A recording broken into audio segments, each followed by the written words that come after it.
Never from beyond this world will you witness this tale unfold. Alice? You recognized me just like that? Maybe I need to work on my impression. Anywho, come to Star Sand Shoal. There's a little something I'd like your help with. Well, it wouldn't be Clay's mom without a hefty dose of mystery, huh? Let's go see what this is about.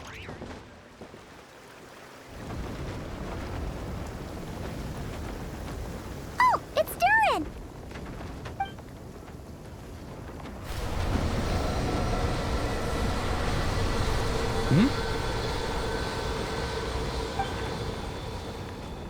Traveler in Paimon? I'm sorry. I hope I didn't scare you.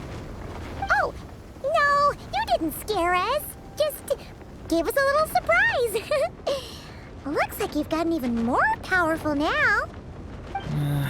I don't know. It just feels like it's gotten harder to control. I didn't mean to strike so hard. I'm so relieved you didn't get hurt. It's all good. We've had worse. No, don't worry about that. It's been very stable ever since I got this body. Albedo made sure of that. What you saw just now is something that only started happening recently. Maybe I'm still acclimating or something. I'm sure it'll clear up over time.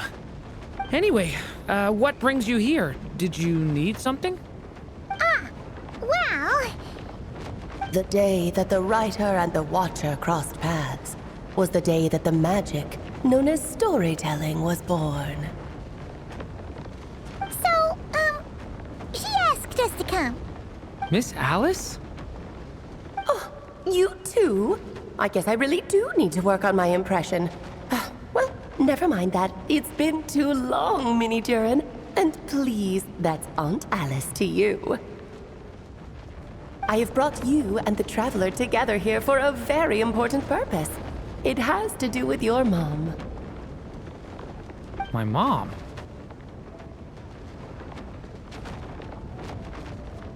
Indeed, fairy tale author extraordinaire, Anya Marie Andersdottir.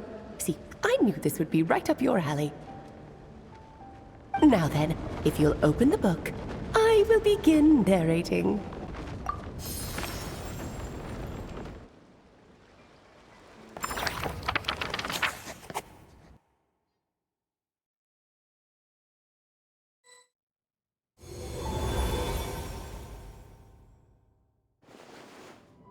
Whoa! What is this place? It reminds Paimon of Simulanka. The two are indeed similar. Both worlds were built using the same magic, after all.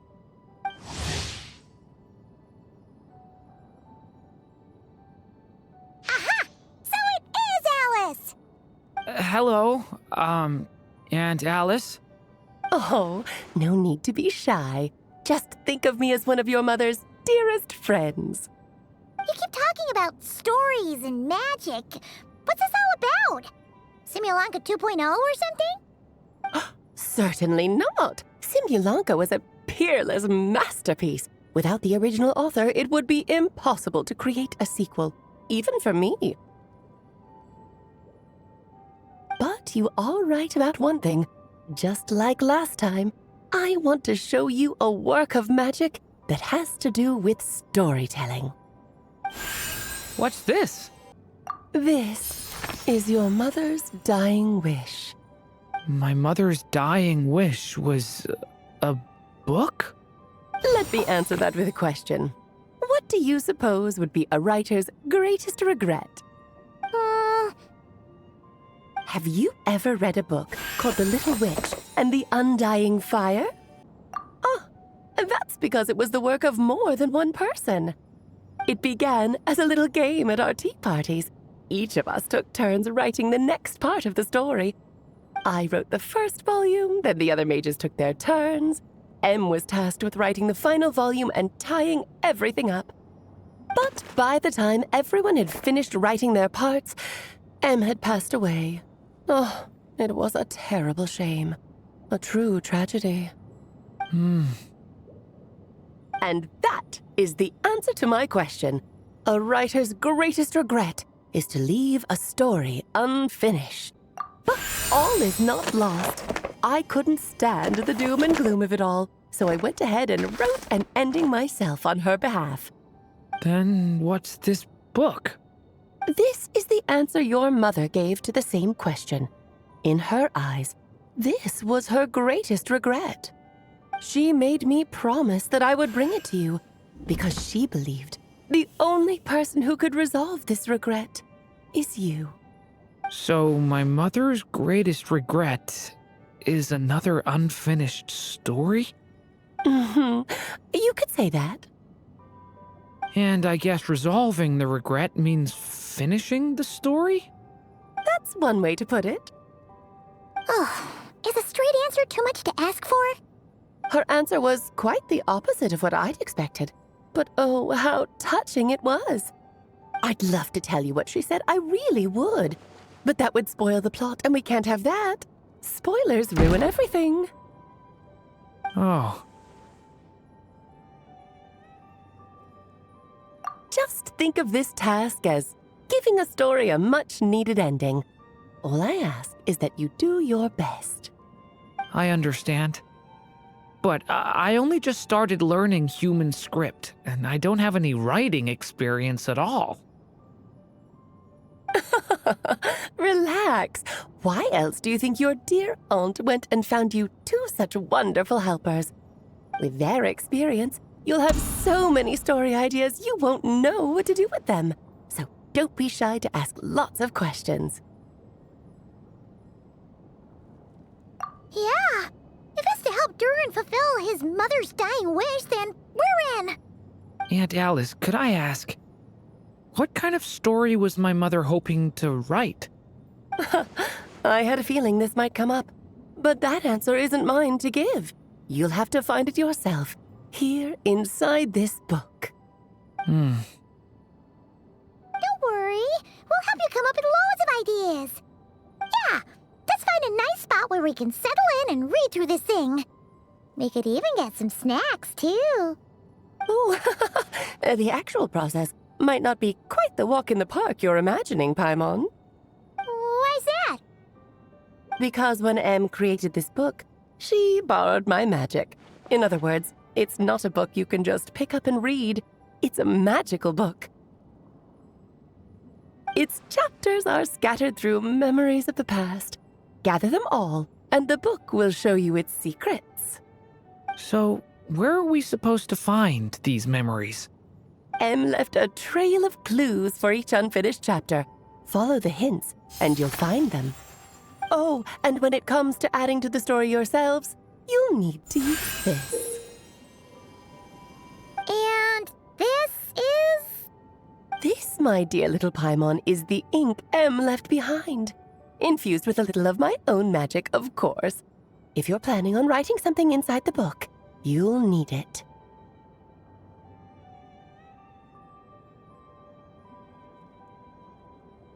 It's extremely precious, so be sure to use it sparingly. This is all that's left. So we need to search for the memories and keep an eye on how much ink we're using. Oh, it just had to be a wild goose chase, didn't it? Perhaps it's just another form of storytelling. Em was ever so creative when it came to things like that. Just think of it as a little challenge your mom left behind. Who knows? There could even be a mysterious prize at the end of it all. I don't care about that. This was my mother's dying wish. Whatever it takes, I'll find a way. Yep. With the two of us by your side, you'll be just fine. Okie dokie. That should be pretty much all you need to know. Oh, and once the story's complete, do let me have a little look-see, okay? I've read everything she ever wrote, so naturally, I can't miss this one. Yeah. Most of the time, you're pretty hard to pin down. Don't worry, I'll know when you're finished. Just wait for me to reach out. All right, off you go. I can't wait to hear how the story ends.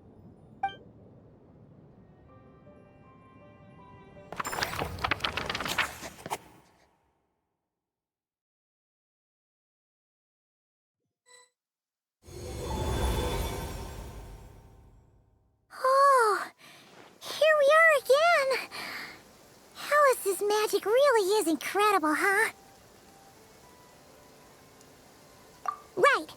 Alice mentioned we should be on the lookout for clues. Huh? A corner of repose for countless tales, watched over by the honor of knights. A place for stories to sleep, perchance to dream of ancient cities and the epics of ages past. There, a witch once spent a sleepless night, and all to bring forth a story yet untold. Find the place I speak of, for it is where the seeds of this story lie. Was that a riddle? Where do you think this mysterious place could be? Hey, you might actually be onto something. Guess that means we need to head back to Mondstadt? I had a feeling that's where we would be headed. After all, it's where my mother was from, and I bet it's where she wrote this story, too. Yeah, that makes sense. Still, I feel bad about dragging the two of you along on such a long journey. Don't worry about it. We don't really have much going on right now, so we're all yours. Come on, let's go!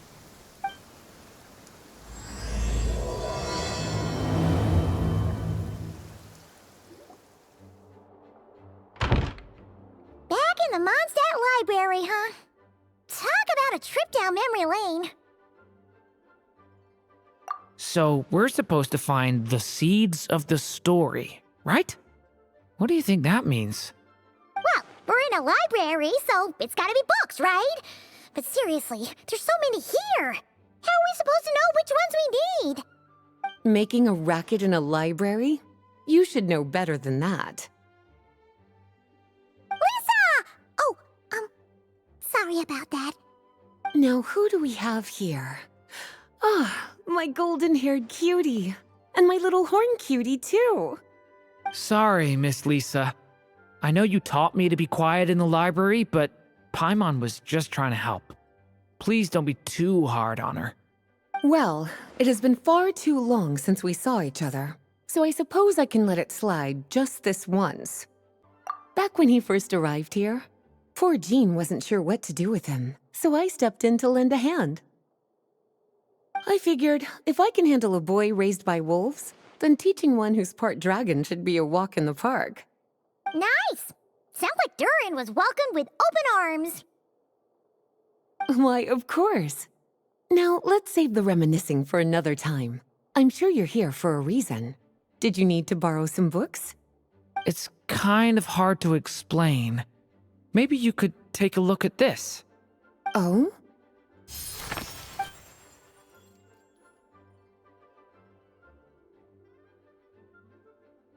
Ah, I see. These so-called seeds of the story must be the books that inspired its creation. That's just how it is with stories. They grow out of the tales that came before them. And that mage, I can almost picture her here, hundreds of years ago, scribbling away at one of these very desks. But we don't know anything about this story. How are we supposed to figure out which books inspired it? As it happens, just before I found you here, I was looking into something rather peculiar. One of the knights reported seeing some books that weren't listed anywhere in our catalog. Stranger still, just as he went to reach out for them, the books vanished into thin air. And then, a while later, while he was browsing through other shelves, there they were again. Seriously? That particular knight knows this library inside and out. I'd be very surprised if he was seeing things. Something tells me these might just be the magical books you're after. According to the report, there are 3 of these books in total. I'll be relying on you to track them down, cuties.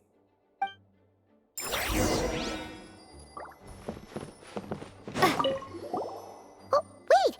Did Klee write this one? Should this even be here? We better show it to Lisa.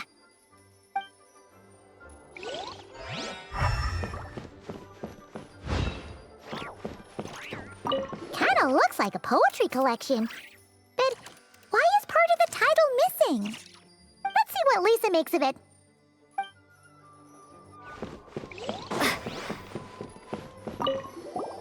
Second strongest spell in existence.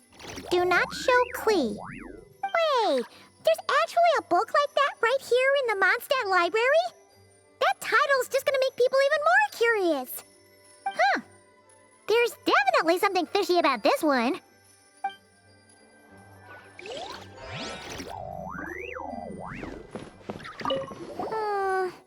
Let's hang on to this one for now.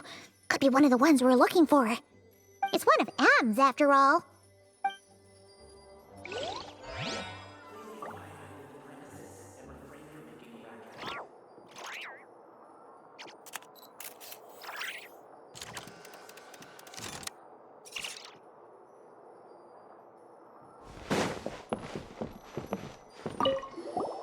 An experiment log? Looks like part of the title's been erased. There's something seriously suspicious about this book. Well, did you manage to find them?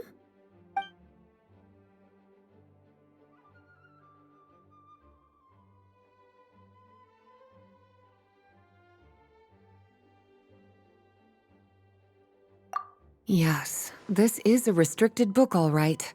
It certainly isn't supposed to be here. Huh. But it looks like a regular poetry collection. How did it end up being classified as a restricted book? The issue lies with one of the poems inside. You've heard of the great battle that took place on Dragonspine, yes? 500 years ago, during the cataclysm in Conria, an evil dragon descended upon Mondstadt. A fierce battle with Dvalin ensued, but in the end, the evil dragon fell, and Dragonspine became its resting place. You're talking about Durin. The Durin of Dragonspine. Well, the poem in question turns the whole battle into a dance, with the evil dragon recast as an innocent child who came here in search of friends. But given all the suffering experienced at the claws of that dragon, how could the people of Mondstadt accept such a retelling? Bards are often accused of inventing history or distorting the truth in their ballads. But this one hit a bit too close to home. And since the knights back then were unable to track down the author, they decided to ban the entire collection, blot out the title, and seal it away for good. So the version in the poem, it was all a lie? I'm afraid that question is something only the dragon himself could answer. Well, did you manage to find them?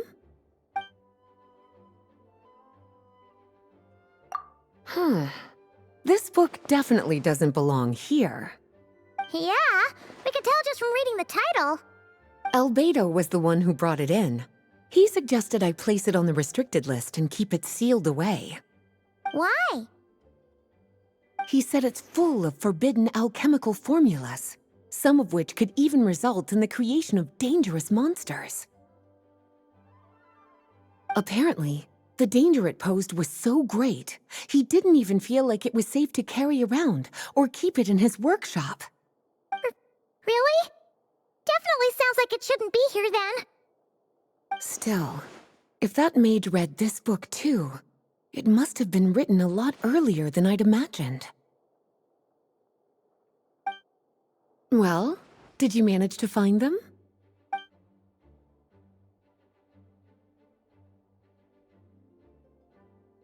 Well, this book has quite an obvious connection with that mage, considering she was the one who wrote it. But as one of the library's classics, its presence here is hardly unusual. It really is a must-read, so if you haven't read it yet, that's your homework, cutie. Well, did you manage to find them? Truly extraordinary, and certainly not the kind of thing that should be just lying around. In fact, Miss Alice gave strict instructions about it. So, it's some kind of book of spells? Paimon's guessing magic this powerful should be kept a secret. It's true. This book does contain one of Miss Alice's spells. But honestly, virtually no one could actually pull it off, even if they tried. The only reason it's even meant to be in the restricted section is because we can't let Klee get her hands on it. After Klee was born, Miss Alice advised us to seal it away. She even added that little subtitle herself. So, it's to keep it away from Klee, huh? Does that mean she could use it to cause even more mayhem than she already does with Jumpy Dumpty? No, that's not it. As Miss Alice herself put it, letting Klee see it too early would spoil the surprise. Well, would you look at that? Seems like these are the little troublemakers you're after. And all three just so happen to be forbidden texts. What kind of story requires reference material like that, I wonder? Forbidden texts? You know, the first time you mentioned that the library had a restricted section, I thought you were just trying to scare us. Are you saying it actually exists? Not really something you should be poking your little nose into, is it, cutie? Sorry. Seeing as it was Miss Alice who asked you to look for these books, I won't question the matter. But they'll need to be sealed away again once you're done, so don't forget to return them. Don't worry, Miss Lisa. I won't forget. Well then, that's all from me. After all that hard work, I think I've earned myself a nice cup of tea. All right, we've gathered all the reference books. What's next?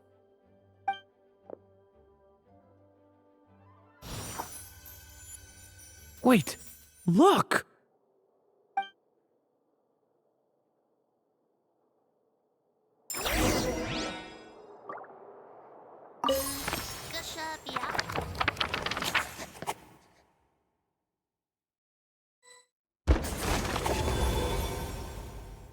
Long, long ago, an evil dragon descended upon the human world, bringing terrible calamity in its wake. Bravely did the people resist, until at last, the dragon lay slain. Later, a witch with a love for stories came upon the tale of the evil dragon, and for reasons she could not explain, felt a pang of sorrow on its behalf. For she knew, despite its body being born of wicked alchemy, all along, the dragon's soul was that of an innocent child. Right up to the moment of its death, it had no choice in becoming a vessel of calamity, nor could it fathom the cruel fate that lay before it. Though the witch had a love of stories, she was not pleased with how this one ended. No, that won't do, she thought. I'll write you a better ending instead. And so she set off to do just that, borrowing a little magic from her friend. With it, she wove a dragon's egg, resolving to rear a dragon child of her own. Yet long in thought she lingered, wondering what kind of world her little dragon ought to behold upon waking.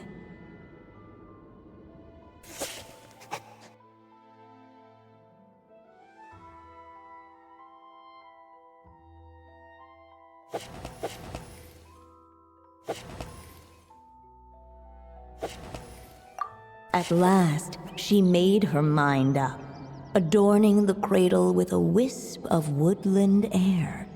Then, she quietly waited for the egg to hatch.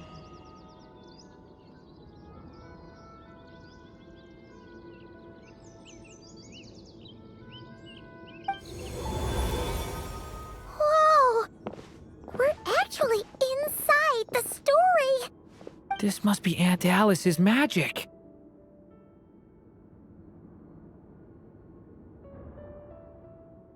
Yeah.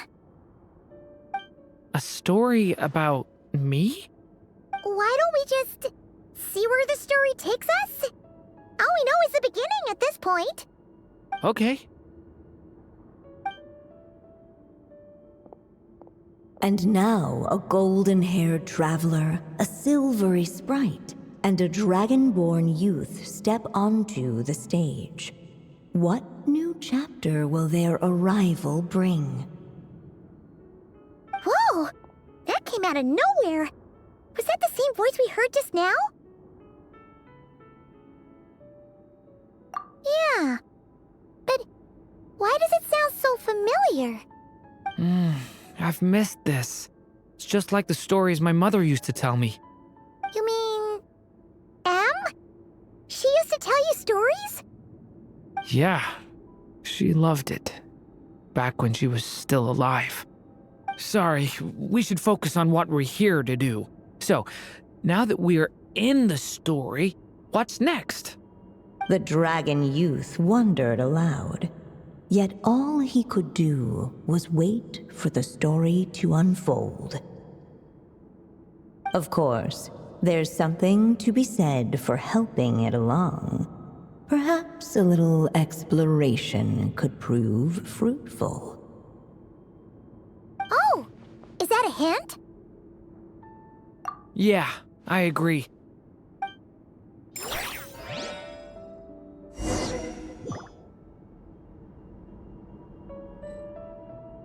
For a moment, the story crashers fell silent. Perhaps waiting around wasn't such a bad idea after all.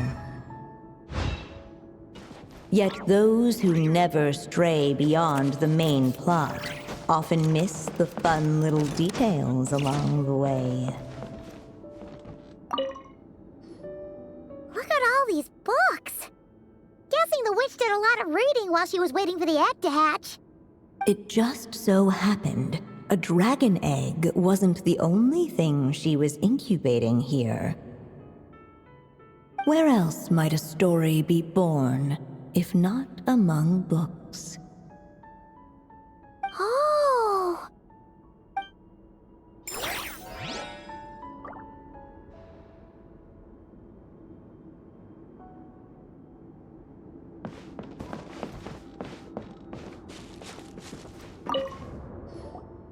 This must be the dragon egg, right? Looks like it's gonna hatch any moment now. So we've got a dragon egg about to hatch, a witch who loves stories, and that evil dragon we heard about at the beginning. Yep, it all adds up. This is my story, isn't it?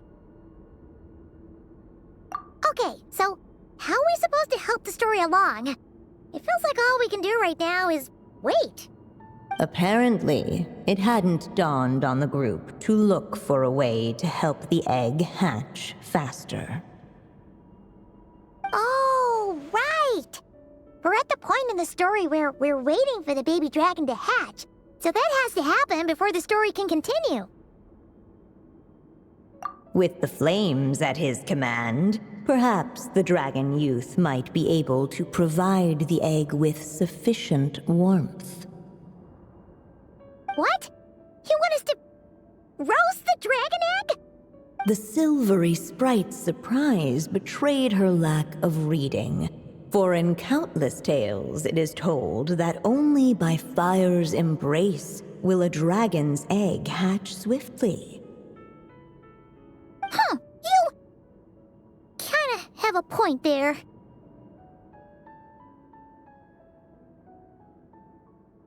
Okay, I'll see what I can do.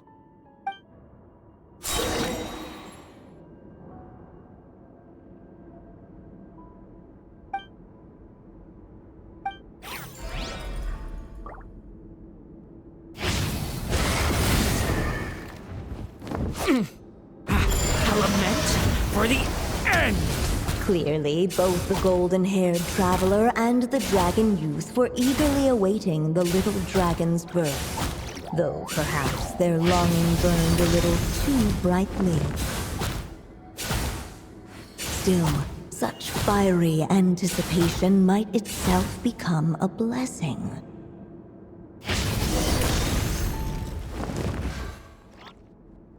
At last, under the witch's expectant gaze, the little dragon broke free from its shell. No living being has ever decided the moment of its birth. You were no exception, my child. I brought you into being because I willed it so, just like the witch who created that evil dragon. But I promise you this, your birth was wanted. You are loved, and you will have a different fate than the dragon that came before you. You've never told me those things before, but for some reason, I always knew. Thank you for bringing me into this world.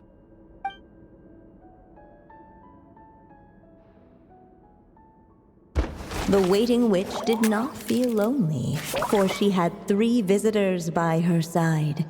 Together, they beheld the hatchling's first breath of life. Holding her dragon child close, the witch promised him a life unlike that of the evil dragon. And so, nestled in his mother's warm embrace, did the little dragon's story begin.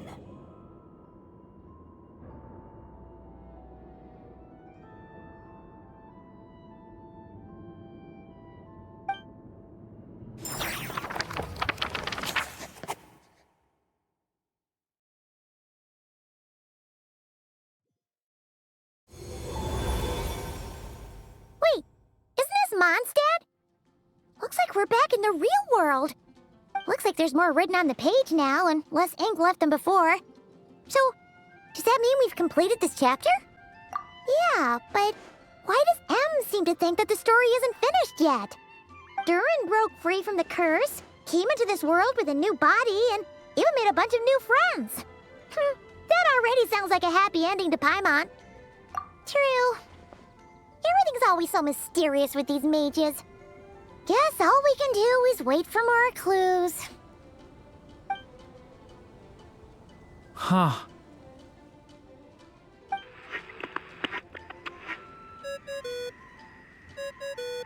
Is this thing on? All right, that should do it. Hey, that's Alice's voice! Hello there, children. If you're hearing this, you've stumbled upon the little recording I left for you. I thought you could use a few hints about how the book works. By now, I'm guessing you've already begun to leave your mark on the story. You should know, however, that the book needs time to absorb the ink, so the next chapter's clues won't show up right away. Wait, so even magic ink needs time to dry? The good news is, you can return to any chapter you've already completed and continue to explore the mystical, magical storybook world you helped create. Have fun, dearies. Toodles! Oh, man! Paimon was so ready to knock this out in one go. Maybe it's for the best. Sooner or later, we'll end up being whisked off to another world again, and if that happens, who knows when we'll be able to come back. So it might be good to take a break while we can. A break. Yeah! Paimon has a sudden craving for the Good Hunter's sticky honey roast. And we happen to be in Mondstadt, so... So let's meet up here later. I need to find Miss Lisa to return those books anyway. Yeah, I was just about to come find you. Let's see what it says. Now sprout to life the story's seeds, stirred by wind-born melodies. Then on that breeze the music leaves, fading into distant memories. Seek the place where wind and tale entwine, and once there, make 3 riddles into verse, and 3 melodies into song. For in poetry and song will this story start to blossom. Come on! Another riddle? All that talk about wind and melodies? What do you think the answer could be? Oh! Care to elaborate? Wind? Music? Poetry? Tone-deaf bards gotta know the answer. You mean Lord Barbados? Albedo introduced us when I first arrived in Mondstadt. I mean, someone like me was bound to catch his eye sooner or later. It's better that it's out in the open anyway. Now, how should we track him down?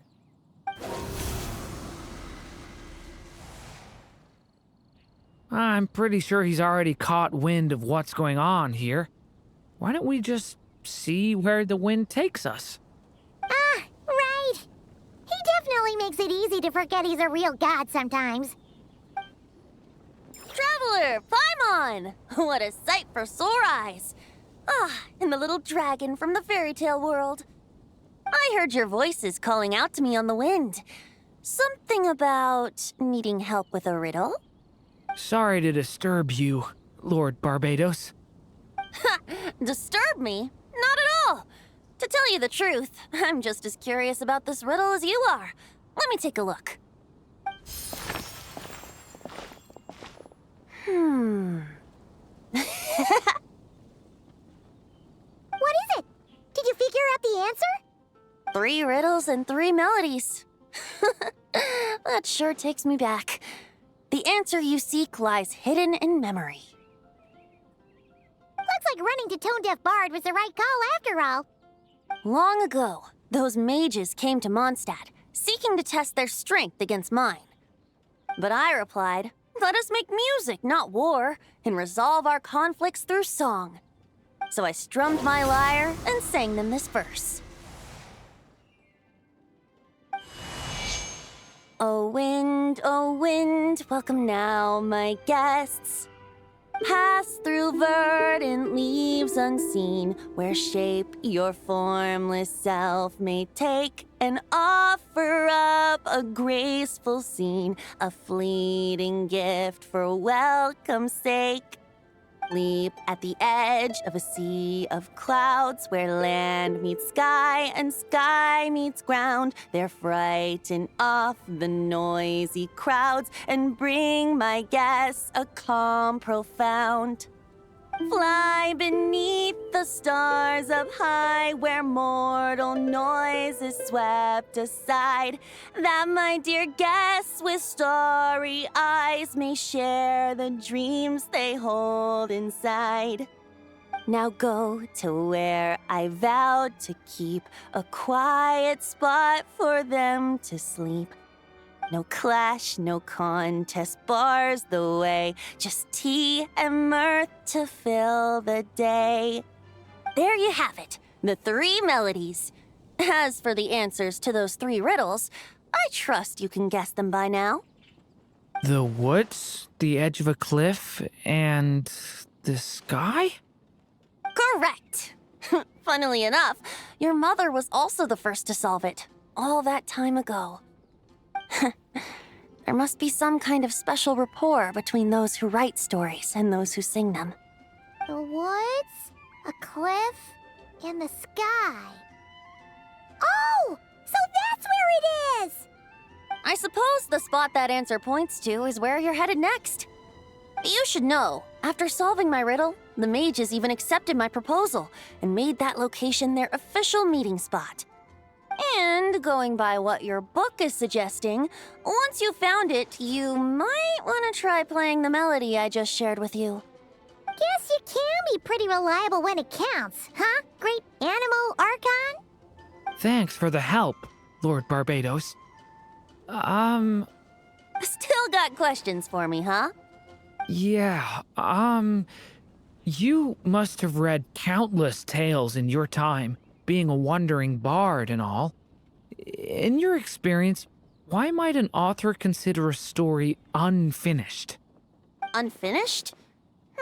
Well, I guess if there's something left to accomplish in the story, or, if the last line goes, "To be continued."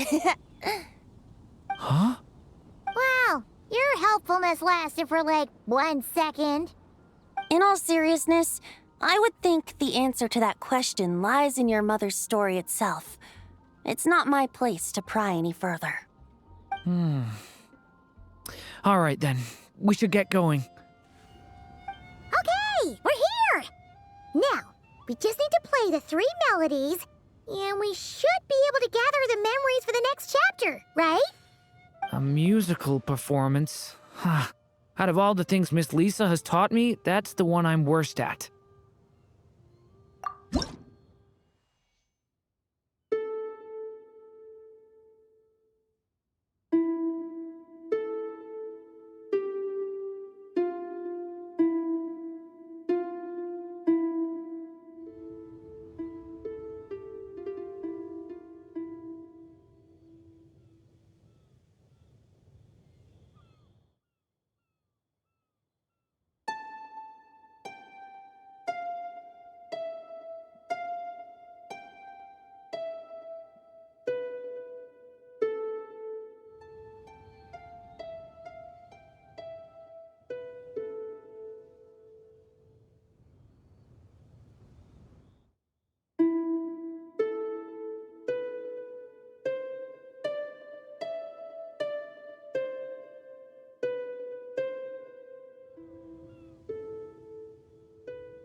Even a war that shook the world could not halt the witches' gatherings.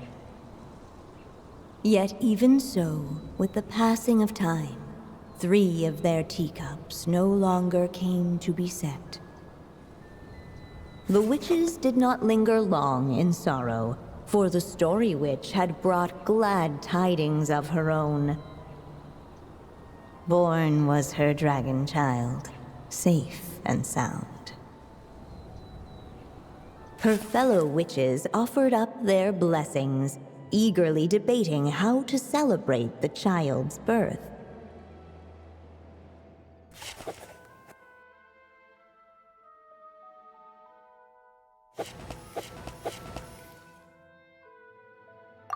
In the end, they settled on the sweetest candy they could find. After all, what could be sweeter than the arrival of new life? And so, the witches' gathering turned into a birthday celebration.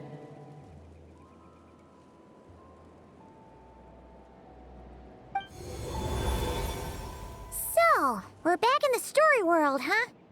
As if from nowhere, new guests appeared at the witches' table. Perhaps they too had come to celebrate the dragon child's birthday. Yet while everyone else was busy thinking about what kind of gift to offer, these 3 seemed to have come empty-handed.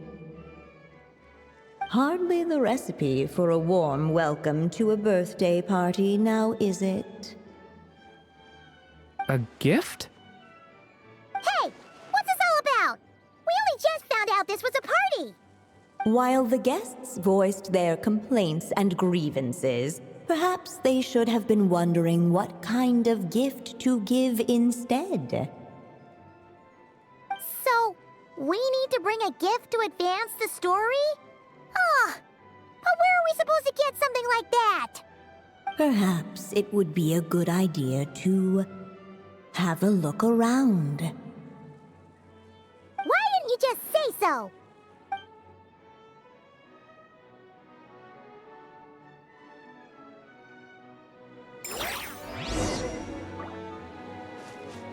The witches went on chatting away, ignoring the empty-handed guests.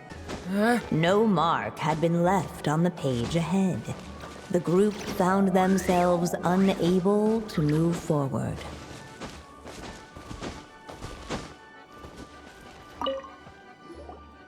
Hey, is that the other Durin? Hey, Mini Durin! Nope, no reaction. Seriously, did he doze off at his own birthday party? Brought to life by the witch's magic ink, the dragon child played with animated glee each time the tip of her pen danced across the page. Yet she could not spend all her time writing. For the upcoming witches' gathering, she had no choice but to set down her pen. But before doing so, she wrote one last line. So did the child drift off into blissful slumber.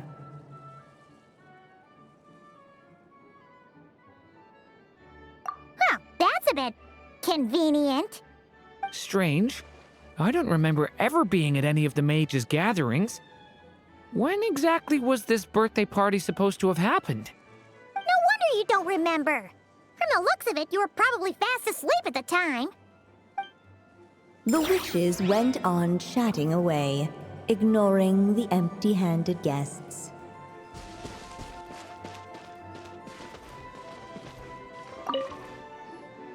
Hey, is that... Hey, Mini Durin? Nope, no reaction. Seriously, did he doze off at his own birthday party? Brought to life by the witch's magic ink, the dragon child played with animated glee each time the tip of her... Hey, could we use these as gifts, maybe? At last, the guests found something to give the dragon child. Guess that's a yes, then. Which one should we go for? Still, the guests wondered, what kind of gift might the little dragon really want?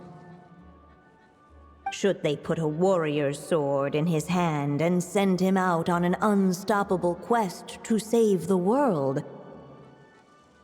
Or perhaps a wandering hero's slingshot and the promise of a life of endless, uncharted adventure? Or maybe even a scholar's tome and the chance to take on all the world's unsolved mysteries. Okay. Wow. That's a lot of pressure all of a sudden. Oh yeah! Technically, we're actually picking a gift for you. So, which one would you prefer? You want me to choose? Wow, this feels kinda special. How come? For as long as I can remember, I've spent most of my time living in the stories my mother created. I always thought my mother had everything written out for me already, just like the toy figures in Constellation Metropole. What I wanted to do with my own future. That's something I've never really thought about. What did I want back then? This is the first time I've ever asked myself that question. Sounds like this is the perfect opportunity to answer it then. It's been a while since you left Simulanka, and after everything that's happened, it might be about time to start thinking about your future. Then let me give it some thought.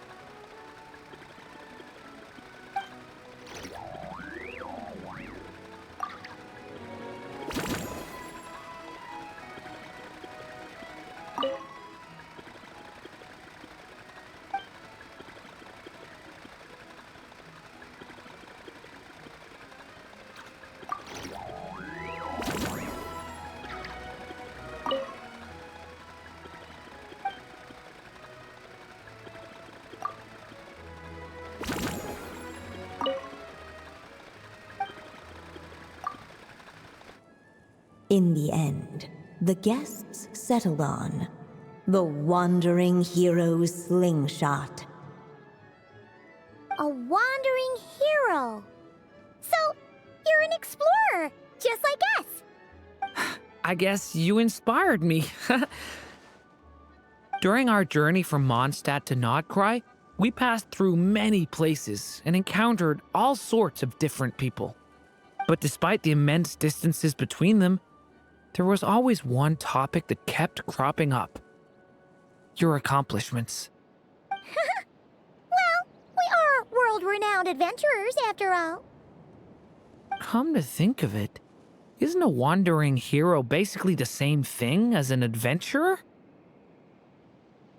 I've always thought of adventurers as people who chase after stories, and in doing so, they also leave behind many of their own.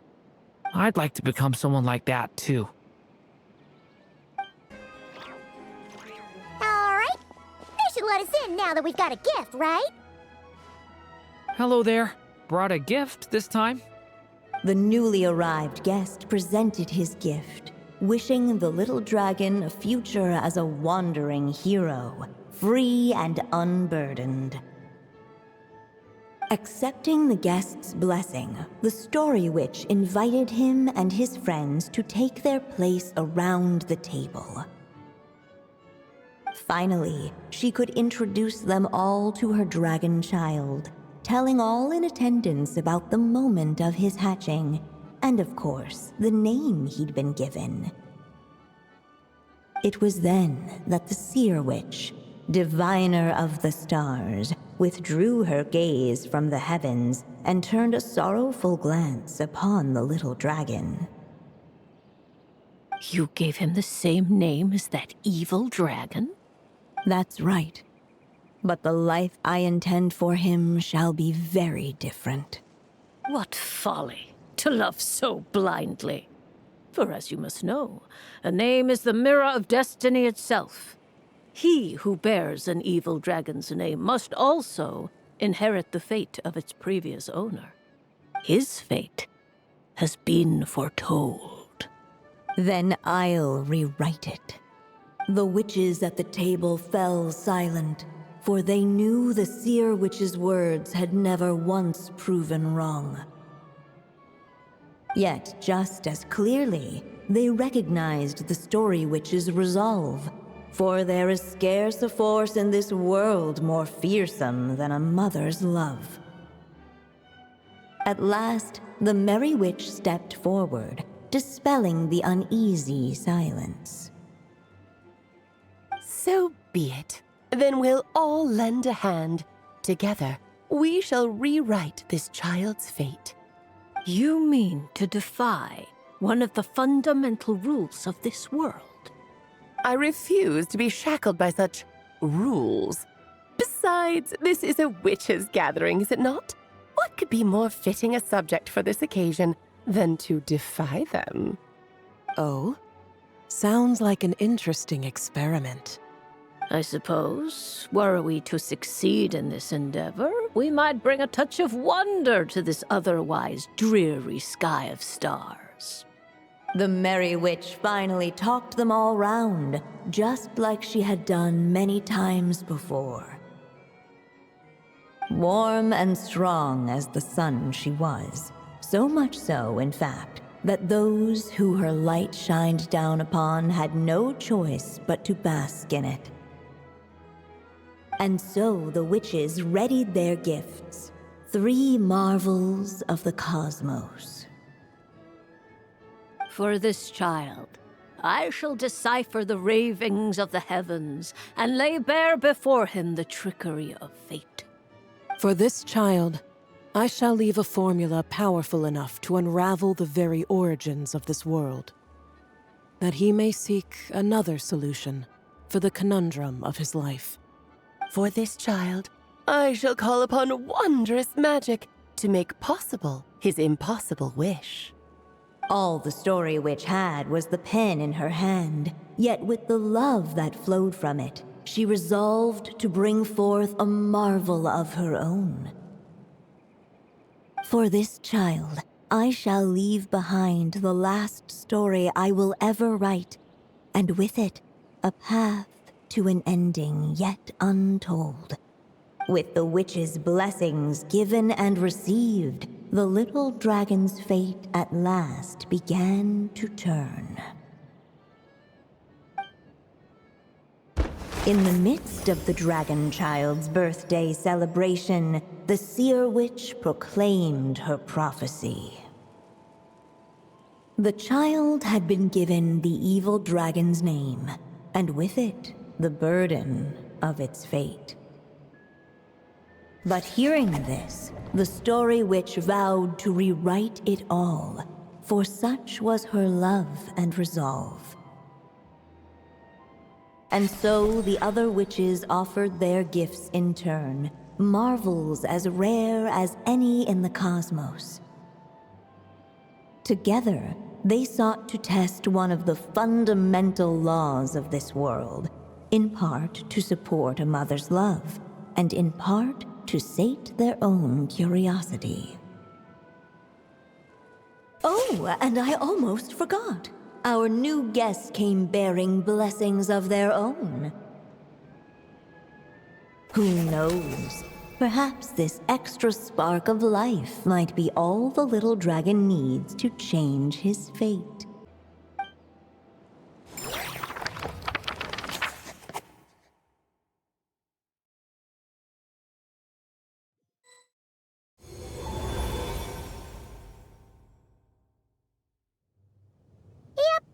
Looks like we've completed this chapter, too.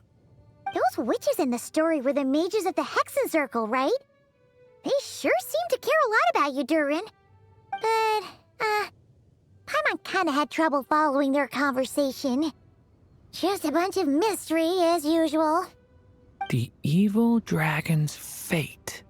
Oh, is that what you're worried about? But didn't we already take care of that? Ah, the mages must have had a hand in that, too. Also, I was just thinking, which part of the story are we even meant to be completing? Oh,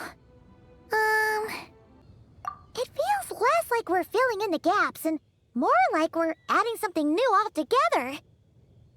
But we use the ink, right? And the book hasn't given us any more clues, so that must mean our task is complete. At least for now. Yeah, I guess we're doing something right. Maybe I'm overthinking things. It's just, this is my mother's final wish, so I don't want to mess it up. Anyway, thanks for all your help. I'll let you know as soon as the book reveals a hint about the next chapter. Okay then. See you in the next chapter.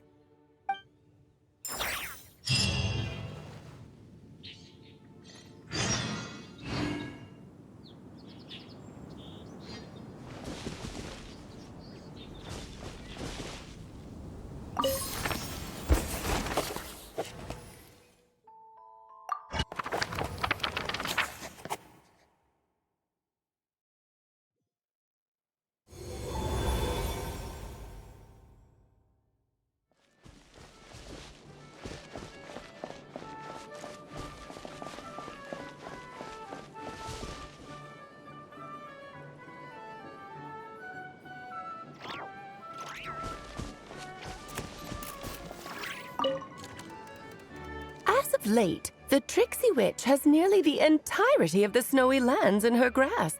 Now none but the Tsar can command her submission. Such a pity that she can no longer spare the time to join our gatherings. Tell me, does the Wander Witch still roam among the stars? Who can say how long we'll have to wait for her return? I had hoped sharing all the fun little stories from our gatherings might entice her to remain. Then how about the Memory Witch? Does she still walk the mortal realm? Yes, she has that secret mission of hers to accomplish, so she couldn't make it to our gathering.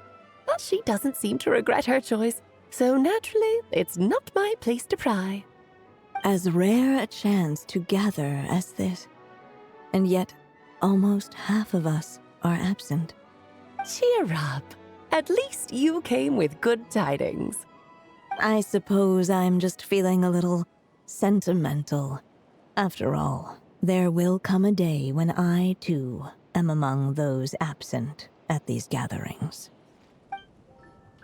Some say the god of fate calls the outcome of every dice roll before it's even made. And that's why the secret to winning a lot of games is having that god on your side. Your luck is amazing, Kaya. Your turn. Give it another shot.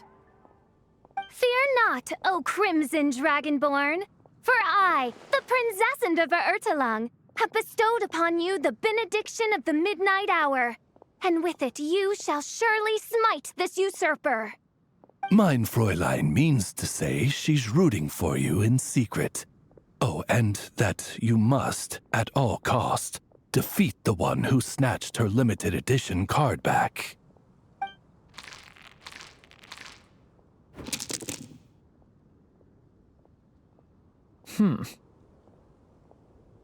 I'm not too sure if that counts as good luck or bad. Tis not but the perfidious machinations of fate. Hey, everyone! Miss Honorary Knight and Paimon, you're back! It's good to see you, Honorary Knight. Mein Fräulein is quite invested in the outcome of this match, so please, allow me to extend greetings on her behalf.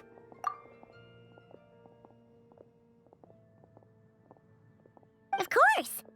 But if you're all playing cards, how come you're not over at the Cat's Tail?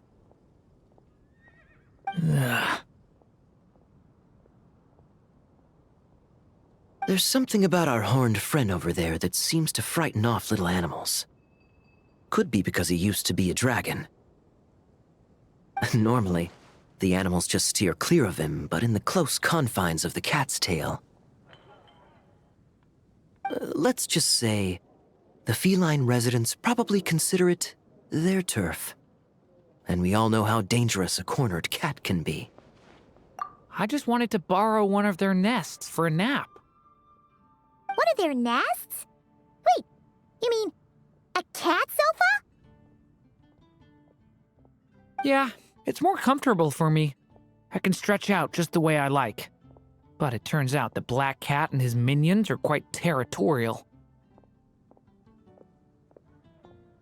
Luckily, Miss Diona helped smooth things over, and they finally agreed to let me use one. But, I only get to use it after dark. Oh, Diona stepped in! You know, underneath it all, she really does like helping people. The more likely reason is because Durin won't touch a drop of alcohol. As far as Diona's concerned, that pretty much makes them two peas in a pod. It's a shame, really, considering everything Mondstadt has to offer in that regard. Mondstadt's alcoholic drinks are a bit too much for me to handle right now. But maybe someday. There's no need to force it. Who says you have to drink just because you're in Mondstadt? Yeah, it's just, I'd really like to make some more friends. So I need to learn how humans socialize. I guess alcohol is usually involved, though. But that's why I started learning how to play Genius Invocation TCG. It's also a kind of social activity, but it doesn't involve drinking. And I've been lucky enough to receive the guidance of the Prinzessin de Verurteilung herself. Exactly! Who needs alcohol when you can make friends playing card games? Speaking of which, need any tips from the master over here? You'll wipe the floor with that opponent of yours. Paimon guarantees it. Unfortunately, with the luck he's having, not even that legendary card master from Sumeru could turn things around at this point. Yeah, that last roll wasn't great. But who knows? Maybe you'll have better luck next time? He keeps getting the exact same roll over and over. This is the third time already. If there really is a god of fate, they could have cut this kid a bit of slack. Like, I don't know, make it possible for him to roll at least one other side of the dice? I think I've lost. Must even a dragonborn, sanctified by the power of benediction, succumb to fate's insidious snares? Don't be sad, Durin. You'll definitely win the next round. You can even borrow Dodoko if you want. Mom says she brings good luck. Thanks, Klee, but there's something more important I need to take care of now. Oh, okay. So, the book's given us another hint, right? Yep, and I think I've guessed where we're headed this time. Come on, follow me. In what sort of castle might a storybook dragon dwell? The witch turned to a mighty dragon borne upon the wind to seek her answer. From afar, she beheld a solitary castle, standing lonely beneath its wings, and wrote it into words. Its walls kept out the wind and rain, yet also cast a solemn shadow. Enveloped by their shade, the story's boughs were lulled into a torpid slumber and reached no further skyward. So that's the clue. I think we're meant to find a place where dragons live, and this time, in the real world. I asked around, and it just so happens that there's a place like that in Mondstadt. Yep, that checks out. I've heard that the dragon here is called Dvalin, and that he's a magnificent creature. I hope I get the chance to meet him. Wait a second. Do you think having the two of them meet is the best idea? You know, considering everything that happened in the past? How would we even explain everything to him? Well, if we do run into Dvalin, it should turn out okay with us there at least. Is something wrong?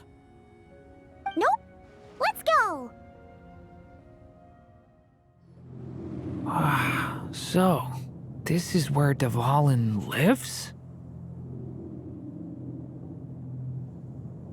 Yeah, right into the middle of a raging storm. If you're afraid of getting blown away, Paimon, you can always hang onto my sleeve.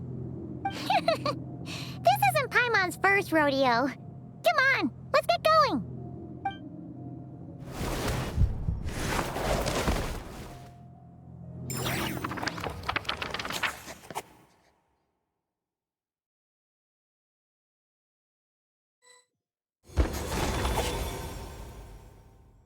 The little dragon grew with each passing day, and the story witch, who loved him dearly, built him a big, beautiful castle. Yet in the end, she herself succumbed to time's merciless march, setting forth on a journey to a place beyond even the stars. All of a sudden, the little dragon found himself alone. He tried leaving the castle to make some new friends. But already he had grown the claws and scales of an evil dragon, just as the prophecy had foretold. Afraid he might hurt someone, the gentle little dragon hid within the castle his mother had built, and came forth no more. Looks like we're back in the story world. And from the sounds of it, this chapter must be about Simulanka, right? Yeah, like the fairy from the Forest of Blessings, the king of Constellation Metropole, that cat lady who turns into a box. Ah, yep. That will be Nilu, Navia, and Kirara. Oh, and there's Hat Guy, too. Only lately, whenever I see Hat Guy, I get this strange feeling. What kind of feeling?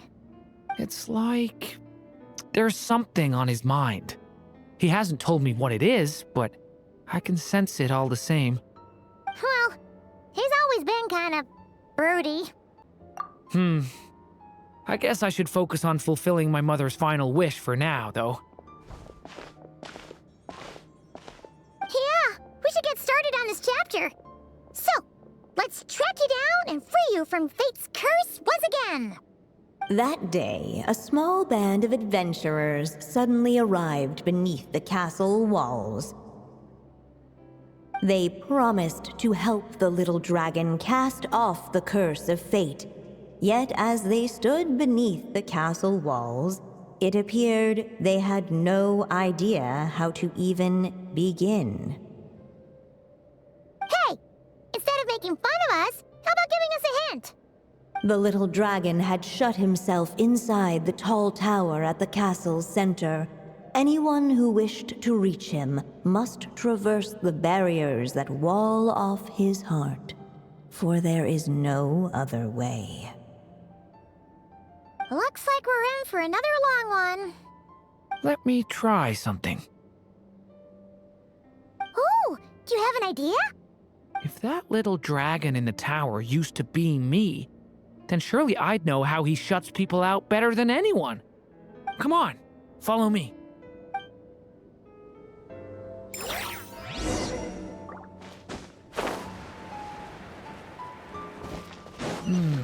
That telescope. I've seen magical tools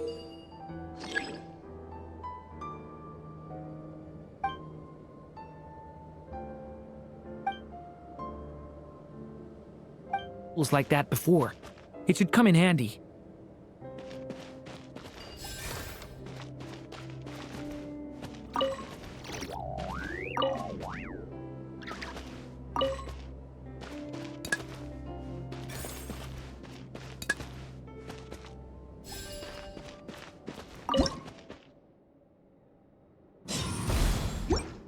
Whoa!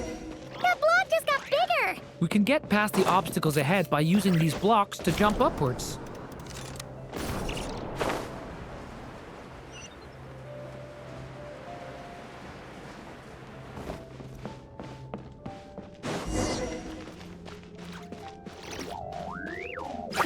This place is like a maze.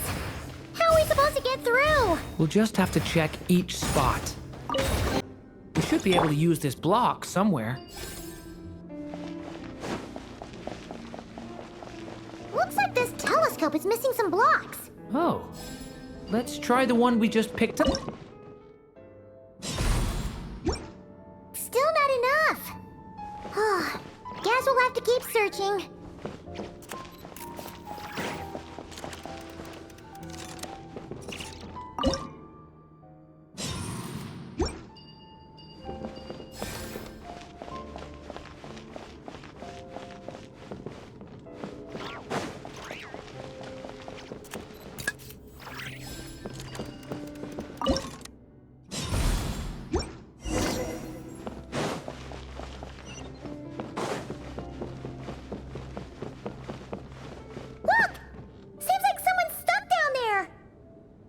Should they continue towards the tower, or plunge into the shadows to rescue those in need? A difficult dilemma indeed. It's so dark here. Hey, there's a fire over there. Let's go check it out.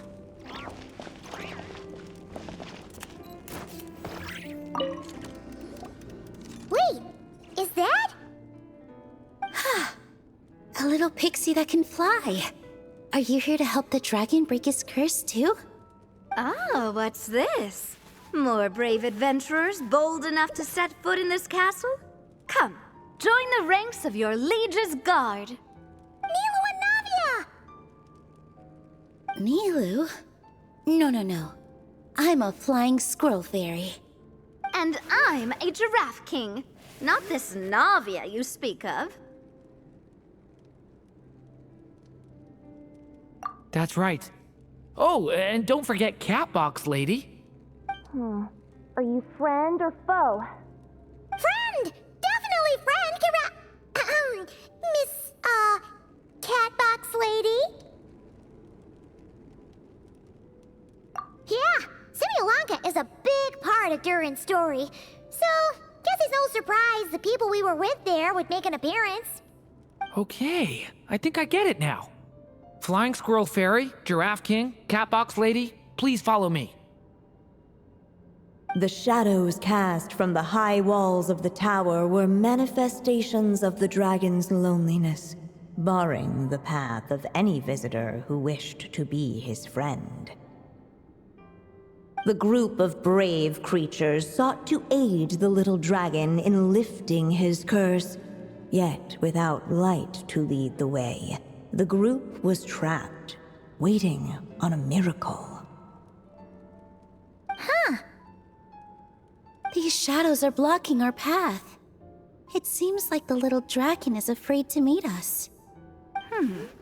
If only we had more firelight. But you three don't seem to fear these shadows. Why? Because I carry more than enough firelight for all of us. Besides, even though we're here to complete the story, who says it can't look a little different this time? Before I met you all, I was so sure I'd never make a single friend.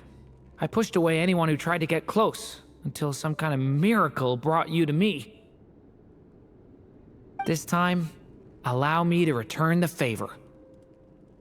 I'm not sure I followed all that, but you want to help the little dragon break his curse too, right? Yes, so please, come with me. Come on, Durin! Or, little story dragon. Just calm down! Stay back! I don't want to hurt you.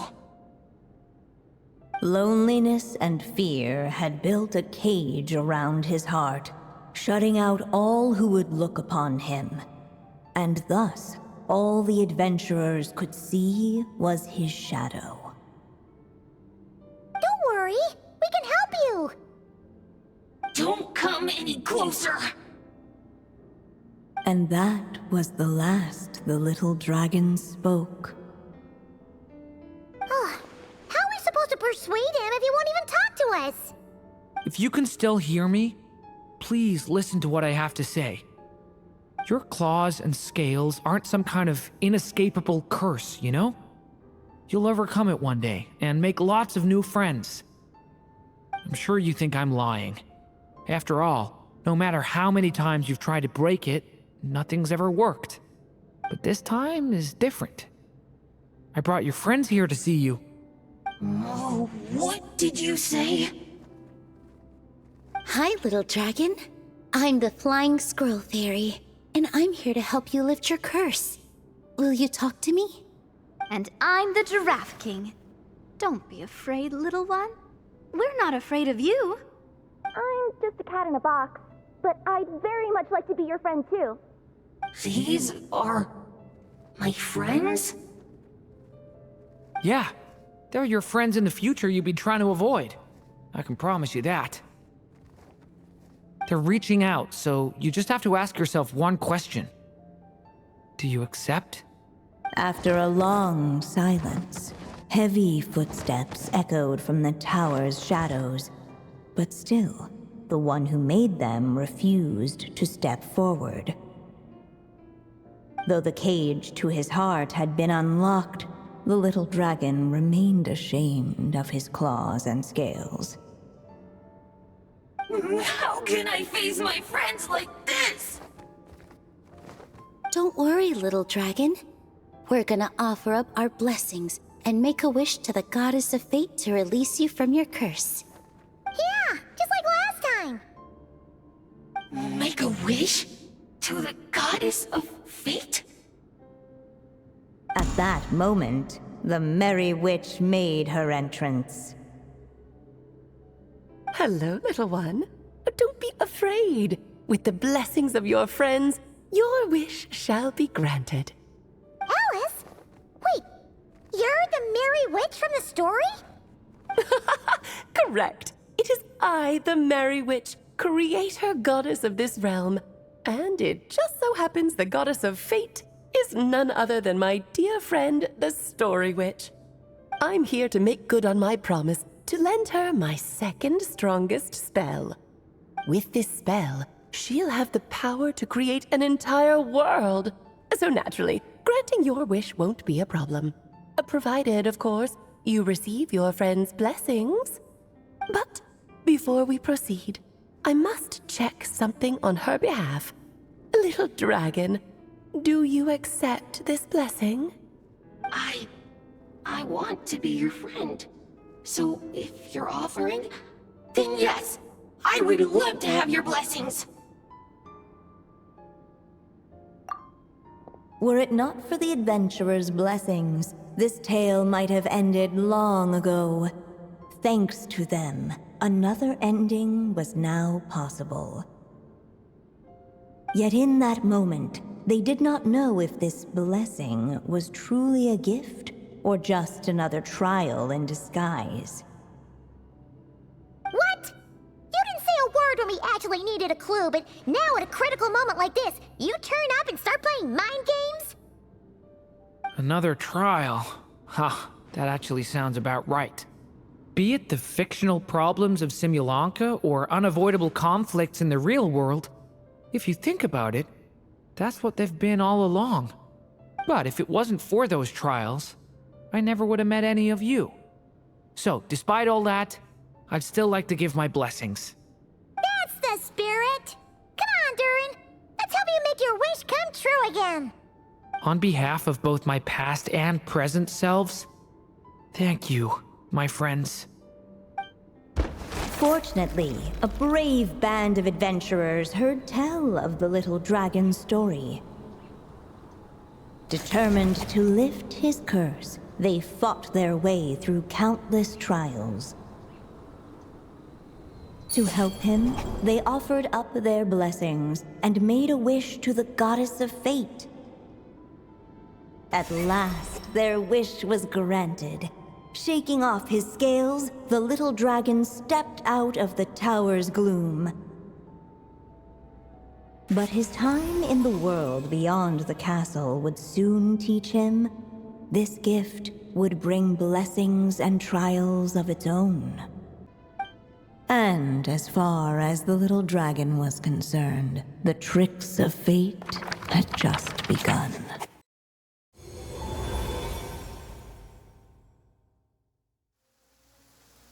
So, Durin's wish came true, just like it did before. If this story was written by my mother, then surely that was the last chapter we just completed. Oh yeah! So, in other words, we finished it! Looks like that's a wrap on Alice's task, and there's even some ink to spare. Guess we'll have to wait for her to make contact, like she said. So, my mother's final story has finally come to a close. Sounds like you're a little sad to see it end. Back when I was still living in Simulanka, I was always under the illusion that my mother had never truly left. Every day I spent immersed in that world. It felt like she was right there by my side, still reading me bedtime stories. But now... Durin! That's right! And you've got so many other friends waiting for you back in Mondstadt! Yeah. Speaking of which, after all that flying around, Paimon's starting to feel hungry again. So, why don't we head back to Mondstadt? Perfect excuse for a big meal with the rest of the gang. Now that you've fulfilled your mom's final wish, a little celebration seems in order, right? It's just a pity we never got to see that big, beautiful dragon. You were really looking forward to meeting him, huh? He might not be here all the time, but Paimon's sure you'll get a chance at some point. All right, no worries. Anyway, since this feast is to celebrate me fulfilling my mother's final wish, I guess it should be my little treat. Pretty sure that's how humans do it, right? Nuh-uh. This one's on the Traveler and Paimon. Celebrating each other's achievements is what friends are for. Honestly, when it comes to who treats who, human rules are so complicated. See?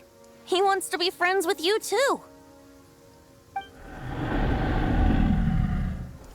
But the moment hasn't come. At least, not yet.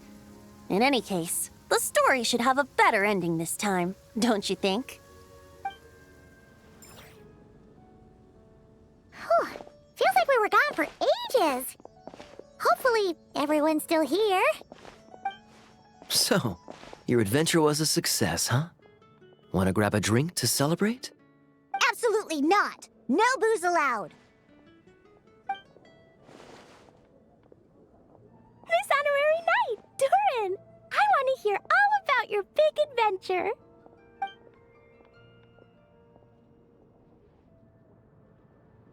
We're gonna order a big meal for everybody first. We'll talk while we eat. Yippee! Excuse me. Did I hear you call him Durin just now? But wasn't Durin the evil dragon that fell on Dragonspine? Come on, miss! this Durin isn't that evil dragon from Dragon's Spine. Albedo said... well, it was kinda confusing. But anyway, it's super cool.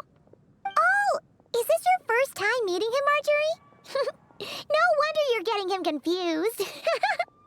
Still, even if you hadn't met him yet, shouldn't you have heard about him at the very least? At this point, pretty much the whole city has.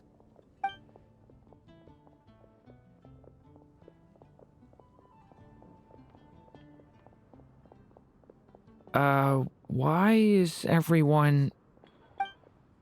So, what exactly is his connection with the evil dragon? Wait, but those horns on his head. Surely he's not a... Did everyone just forget about Durin? No, that can't be.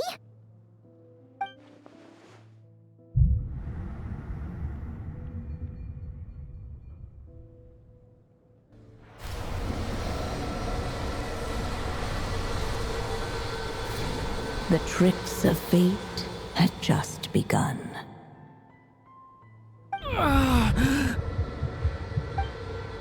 Watch out!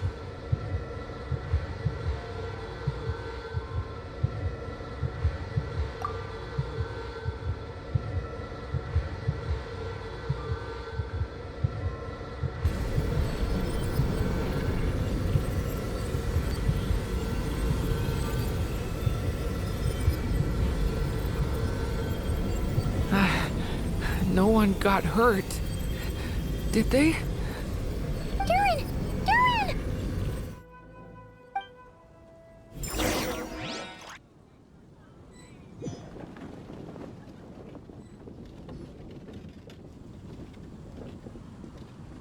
I just had Barbara check him over. He's not badly hurt, but he seems to have burned through a lot of energy fending off some kind of dangerous power.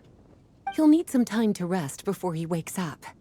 So, can someone explain what's going on here?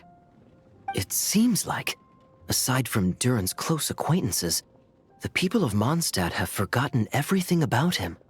How could that even happen? Worse still, the abyssal power within him is showing signs of extreme instability. Could be a separate issue, though. I'm not sure. If the abyssal power inside him spirals out of control, Mondstadt will be in grave danger. I completely agree. All right then. As acting Grand Master, I'll send a letter requesting Albedo's immediate return. Until then, the Knights will watch over Durin. That's pretty much all we can do right now. Also, allow me to look after this book for now. If you need to consult it, just drop by my office. Do you think the book might have something to do with what's happening? It's just weird that Alice still hasn't contacted us. Maybe we should head back inside the book and take another look. Jean! Hello, you two. I'm glad you got my letter. Durin's awake and waiting on the bench over there. I'm here if you need help. Just give me a shout. Don't worry about us. We'll be fine. Oh, hey, you two. I just remembered what happened right before I passed out. Thanks for holding me back. I shudder to think what might have happened if you hadn't. I'm fine now. It's just... a lot of people seem to have forgotten me. Don't worry. We'll figure out a way to fix this. Why don't you start by telling us what happened? It felt so strange. After I realized no one recognized me anymore, I suddenly felt like I'd completely lost contact with my body. Abyssal power lies sealed within this body I inhabit. So when I lost my connection to it, I lost control of that power too. It wasn't until I heard everyone calling my name that I was able to reconnect with my body. You lost contact with your body? Does that mean there's something wrong with it? Sounds like we need Albedo more than ever. I don't think the problem lies in Albedo's alchemy. Huh. But then, why are people forgetting you? Guess that's what we need to figure out. That means we need Alice for sure. But it's been ages and she still hasn't been in contact. Now would be a really good time for a hint. How could the story's budding branches even hope to reach beyond the towering walls? Leaving the castle, the witch went off in search of the tallest, grandest tree in the whole world. High up in the canopy of that tree, she sought a resting place, a refuge where the little sapling might take root. Go to that place, for it was there that the sapling felt its first breath of wind. Huh? Was that another clue? Does that mean the story isn't over yet? Leaving the castle. It just occurred to me. If this story is all about my own experiences, then wouldn't what happened after I left Simulanka be part of it too? But how could she possibly know exactly what would happen? And even if she did, how could we know when the story was complete? Yeah. Since we can't reach Alice right now, we'll just have to get to the bottom of this ourselves. But first, we gotta figure out where this riddle wants us to go. The tallest, grandest tree in the whole wide world. Huh. The only place that ever gave me that feeling was the one I ended up in right after leaving Simulanka. They had great coffee there, too. And so many books you'd never run out of things to read. Think about it. Our search in Mondstadt began in a library, right? Well, Sumeru City's got one of those, too. And it's absolutely huge. What do you say? Should we try looking there? Huh. That does kind of make sense. And it's not like Paimon's got a better idea. All right, let's just give Jean and the others a heads up first. Well, it sounds like you've got a plan, so I won't interfere. All I ask is that you stay safe. Albedo won't be back for some time, and until he is, we can't know for sure how dangerous Durin might be in his current state. I'm so sorry about what happened before. Believe me, I'm not blaming you, and neither is anyone else here. If anything, it's the opposite. We're all just worried about you. Worried? About me? Come with me. I want to show you something. As soon as they heard you were awake, they all hurried over to see how you were doing. You all came to see me? A little birdie told me you're working on finishing a storybook. So maybe all those people losing their memories is just a plot twist, waiting to be resolved. Miss Lisa, you always seem to know how to put my mind at ease. Please, everyone, don't worry about me. When I get back, I'll find a way to complete my mother's story, and the one we started, too. Whew. After the library hunt in Mondstadt, it's not as if Paimon was expecting this to be easy. But this... yeah... this is something else. Where do we even begin? Even the clue this time seemed kind of cryptic.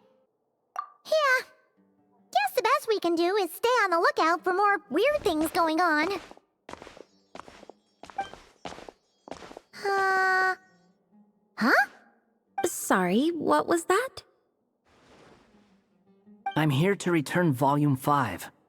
According to the catalog, Volume 5 of this series is not available for loan.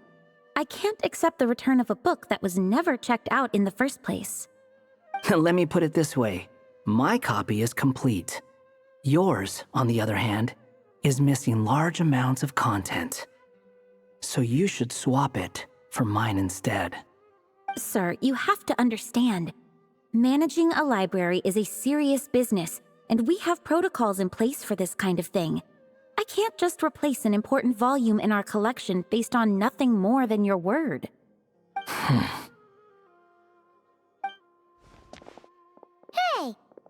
with the Wandering Tom Dragon. Oh, it's you. And, what is it you're doing here? I'm a traveling scholar, as you know. Isn't a library the most natural place for me to be? Well, the last time we saw you was all the way in Notcry. Paimon just didn't expect to suddenly see you in Sumeru, that's all. There were some things I needed to come back and take care of. Some documents had gone missing, so I tracked them down, restored them to their original condition. And now, I'm here to return them. And considering what I'm planning to do next, it feels like a weight off my shoulders. What's going on with you, huh? You look like a kicked puppy.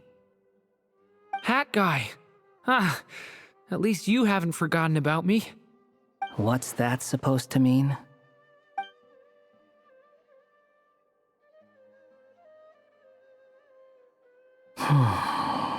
So it's been getting worse. Sounds like you know something we don't. After he left Simulanka, he spent some time traveling Sumeru with me.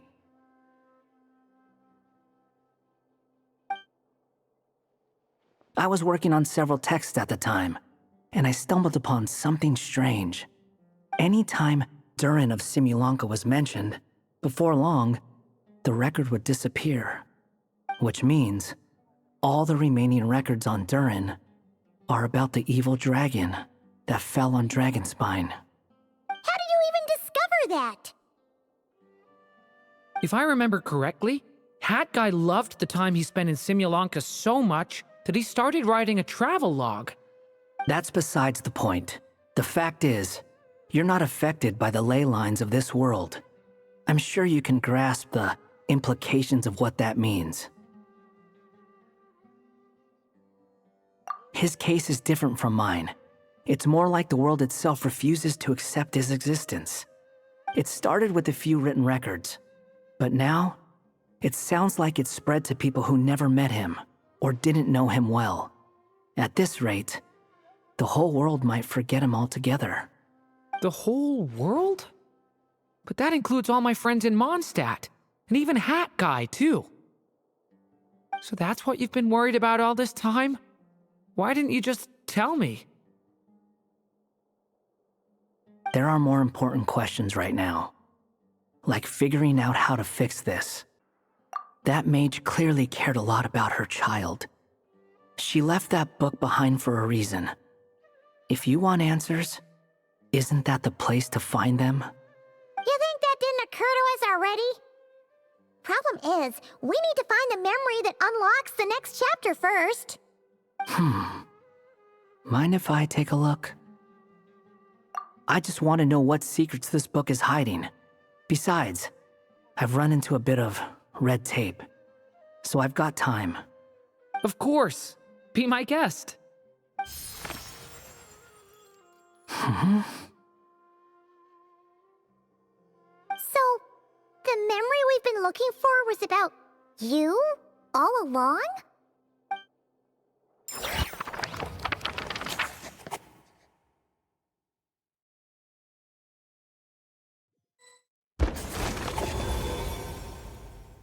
The little dragon became companions with a stray cat with dark blue fur.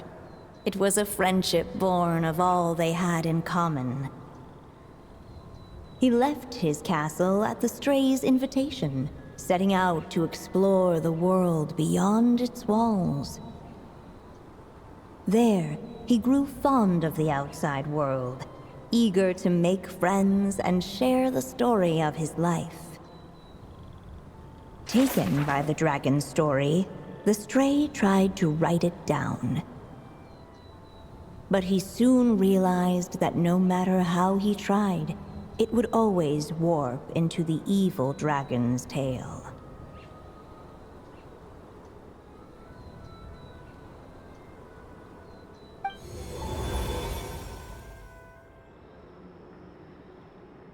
So, this is the world where this chapter takes place? Looks like we're at the top of some kind of gigantic tree. This one must be about what happened to me when I first arrived in Tevat. No wonder the memory that unlocked it was about Hat Guy. Most of my memories from that period were. Hold on. Anyone want to explain how I ended up looking like this?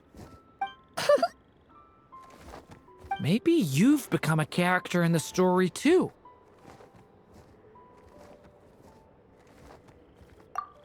You see me as a stray cat?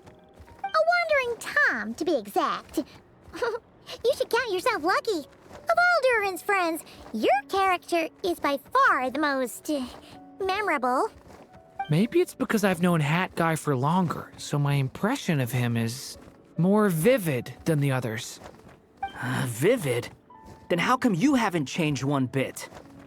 Guess that means the impression the Traveler left was so vivid, it didn't need changing.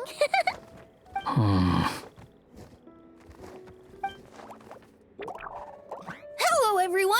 Ready for today's adventure? It's the storybook, Durin! Oh. So you're not playing yourself in this one? Does that mean the two of you have even more memorable roles to play? Where are we going today, kitty cat? Whatever. Just follow me. Same as always. Okie dokie! Can we chat along the way? If you have something to say, just say it. Was that seriously how the two of you communicated when you first got here? Yep.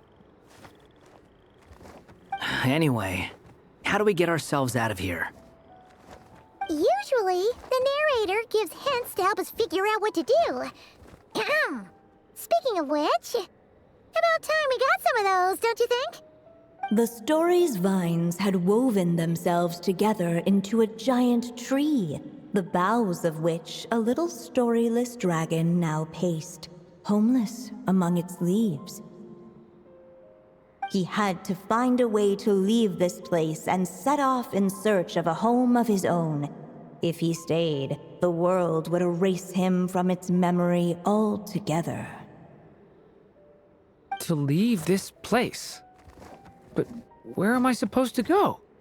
The little dragon felt completely lost. Just like the vines, the road ahead branched off into different directions, twisting and turning before disappearing into the mist. But as luck would have it, a prophetess waited up ahead. Perhaps she might know where each path might take him.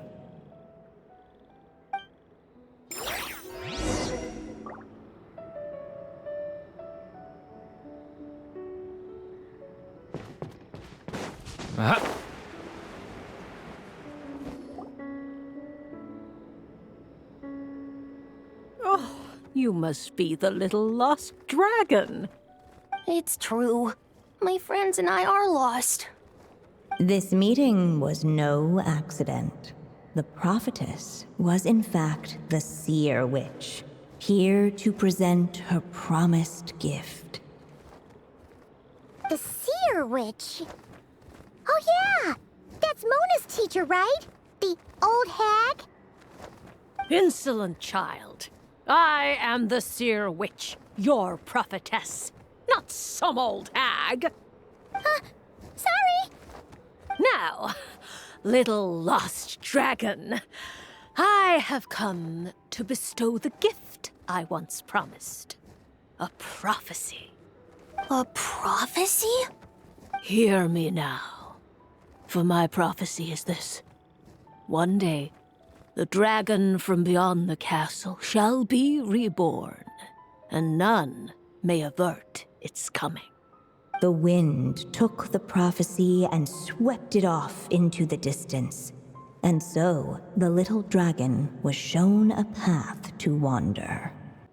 As far as I remember, once that alchemist from Mondstadt learned about the prophecy, he chose to stand with you against the evil dragon. So, what does any of this have to do with you being forgotten? Oh, wise witch of prophecy! Could we trouble you with another question? As enigmatic as she was elegant, the seer witch spoke no more, for her thoughts had long since returned to the starry firmament above. Ugh! Just when we actually needed her. The Seer Witch was my mother's friend, so the prophecy she just gave should turn out to be helpful. Well, it's not like we've got better options. But if all we need to do is leave this place, which path should we take? Why don't we take a look around? The wind kept blowing, but the little dragon had not yet resolved to follow it. Before him lay a foggy path, and where it might lead he could not tell.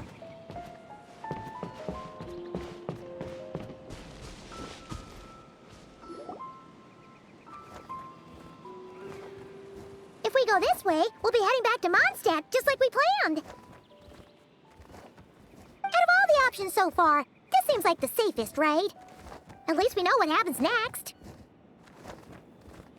He helps stop the evil dragon from returning, gets a new body, makes a whole bunch of friends, who all just forget about him. But you didn't forget, Hat Guy. I'm just saying, choosing this path wouldn't solve the main problem. You'd still end up being forgotten. Huh. I'm not against choosing this path. I just wonder what secrets it might be hiding. Let me think about it.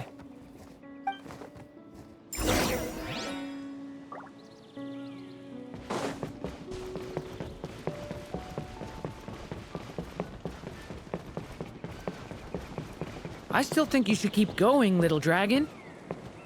If you leave the castle, you can accomplish something amazing and make a bunch of friends along the way. Really? Then let's go! Unable to preserve his story, the little dragon wandered astray. Fortunately for him, a certain prophetess had left behind a prophecy to guide him. The wind took the prophecy and swept it off into the distance, and so the little dragon was shown a path to wander. Following the wind's guidance, the little dragon made his escape. In turn, the prophetess affirmed the little dragon's choice, leaving an extra secret as her parting gift. Now that you've made up your mind, I shall keep my promise by explaining fate's little trick. Long, long ago, the gods of the high heavens gave the world outside the castle a magic of its own. They called it storytelling. It was a magic of almost unshakable power that governed how people met, grew close, and understood one another. Each person had a story meant for them and them alone, one whose ending was written in the heavens long ago. In truth, your story and the evil dragons are simply two versions of the same tale, and that is something the magic of storytelling cannot abide. Beyond the castle's walls, your story cannot take root, for the evil dragon's tale has done so already.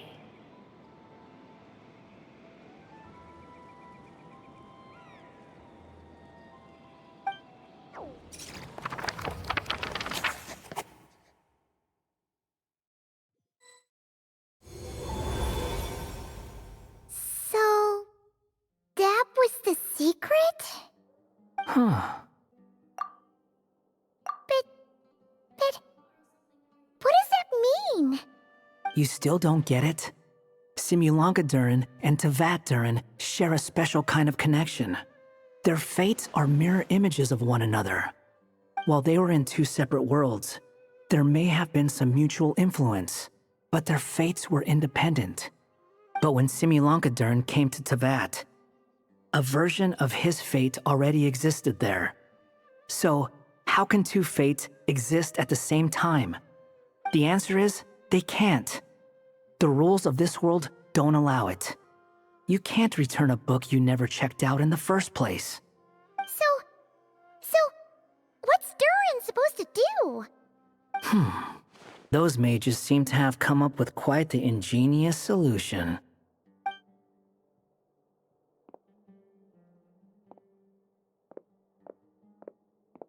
I'm here to make a return.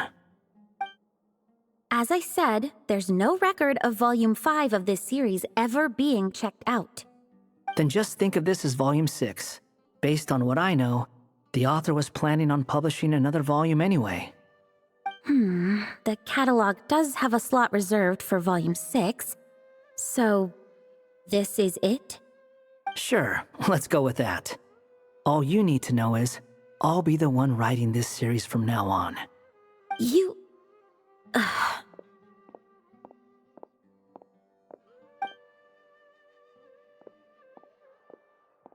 are you up to this time?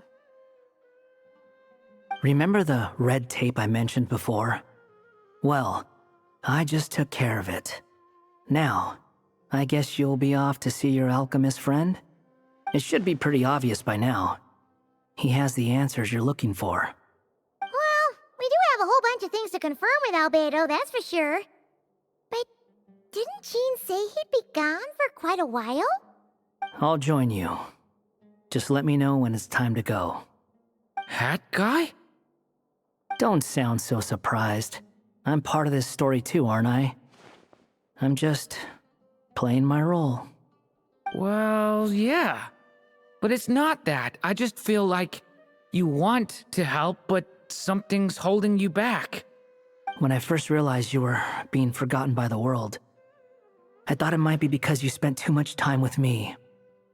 I even thought cutting our ties might be the only way to fix it. Why would you think that?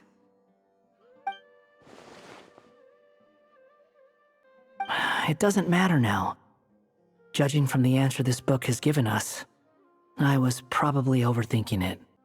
Just as well, with the ley lines rejecting him like this, the people who still remember him are his only remaining connection to this place. If that last fragile tie was broken, who can say what devastation his unbound body might unleash?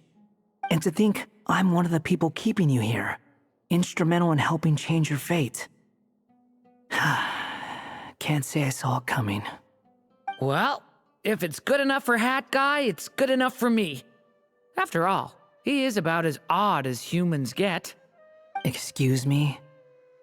With some people, even if you try asking a simple question, they'll always give you a complicated answer.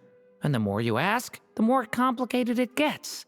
Truth is, Hat Guy's just that kind of guy. Whatever. All I needed was a yes or no, so we can quit it with all the back and forth. So this is the other Durin, huh?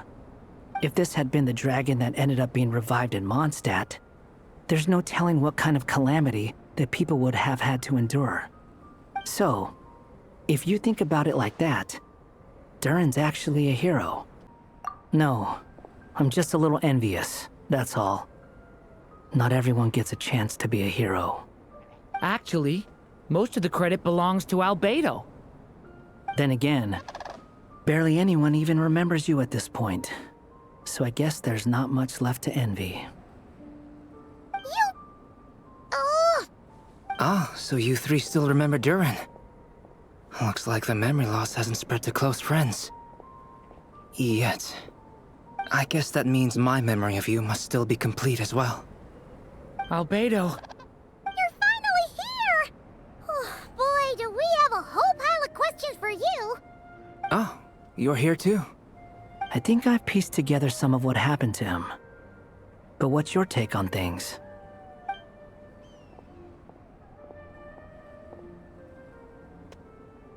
Master Jean filled me in on what happened, and I've got a few theories. But let's get on the same page first.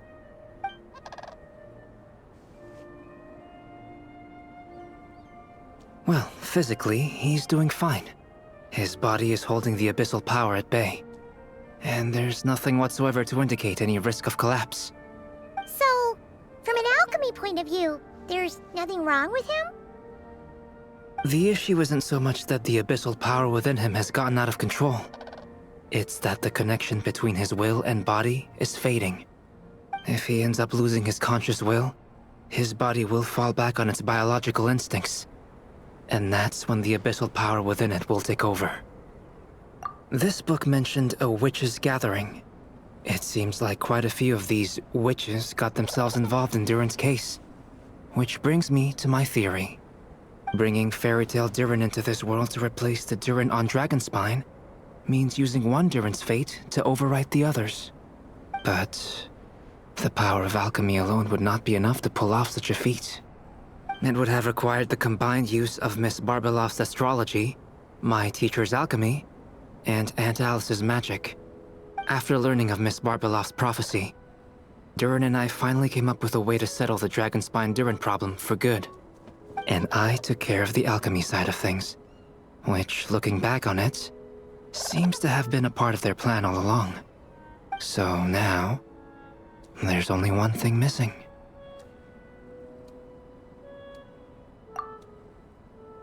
As for the fate theory our friend in the hat just mentioned, I still can't figure out how any kind of magic could possibly influence the fate of Tevat. But I'm certain that the answer lies within this book. So, the reason Alice had us complete this book was to make that magic possible? A form of magic powerful enough to rewrite fate itself. Well, we've no time to lose. I just need to take a look at the book. The next part of the story most likely relates to me. So the memory that unlocks it must be connected to me too. Huh?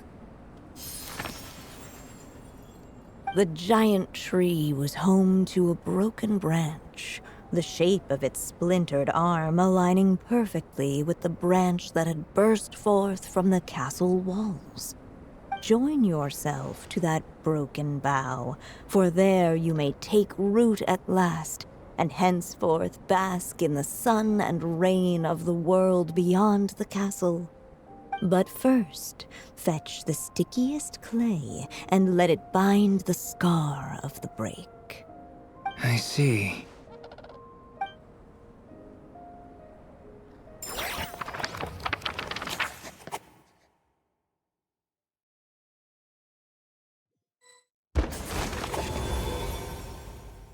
Guided by the breeze, the little dragon arrived at an alchemist's workshop.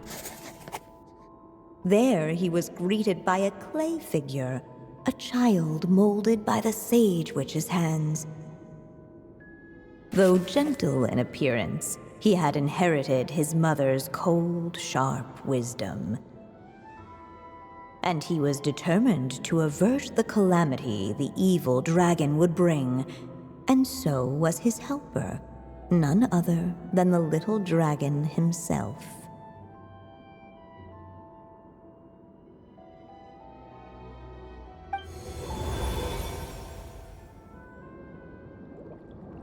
What is this place? It looks like it's modeled after an alchemist's workshop. Or rather, a cliched stereotype of one. Albedo? Hold on. Why do I look like this? Oh, yeah! We forgot to tell you. Basically, the characters in the story are reflections of how Durin sees them. At least you're still human-shaped?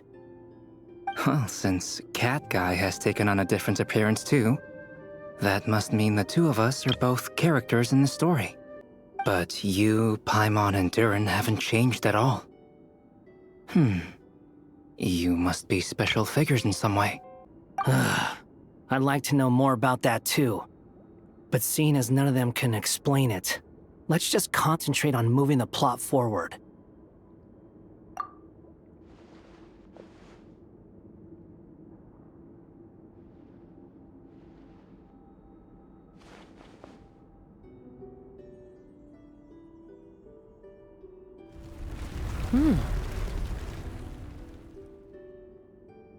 And just like that, the group stumbled upon a hidden passageway.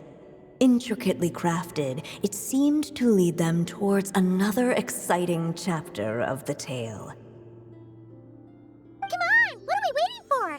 Next chapter, here we come! Ouch! But this was a chapter that had not yet been written. Ahead of them was a storyless void, and they could go no further. What? Then what's the point of having a path here? Sounds like a pretty bad habit for a writer.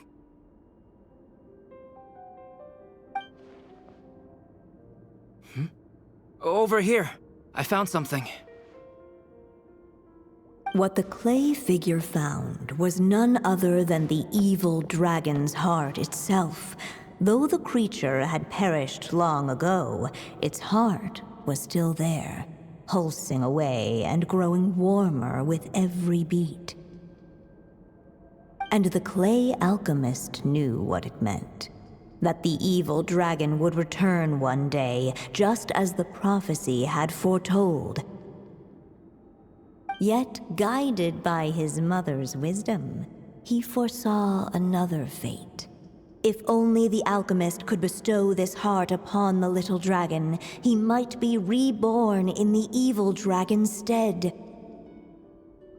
Only then would the evil dragon's heart grow still, and the little one inherit its tale.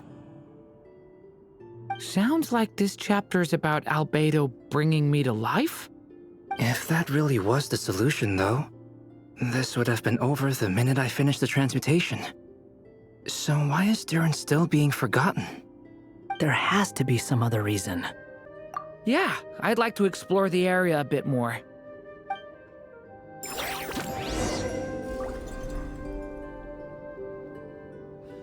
Unless the little dragon kept moving, eventually he would be forgotten.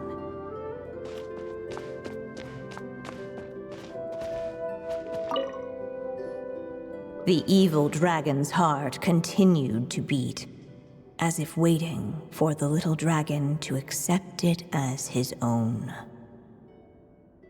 Looks like we have no choice but to get this done. Whatever happens next, Durin is going to need all of our help. Is everyone ready?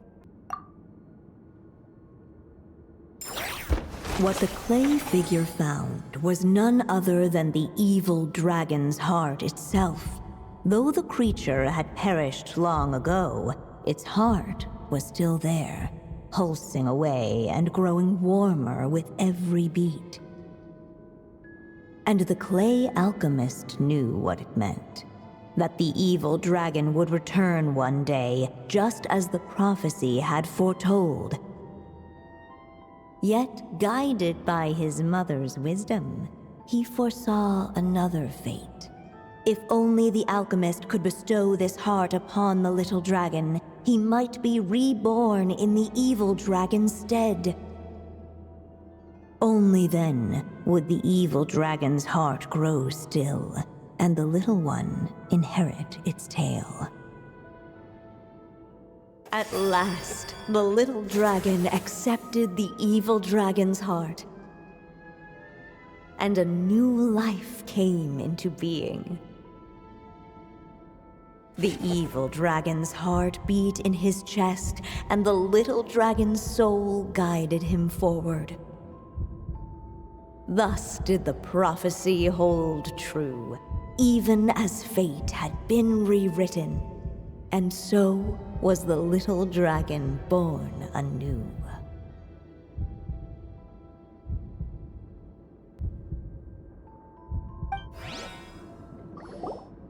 Finally! A happy ending! That must be the last step, right? Woohoo! We completed the story!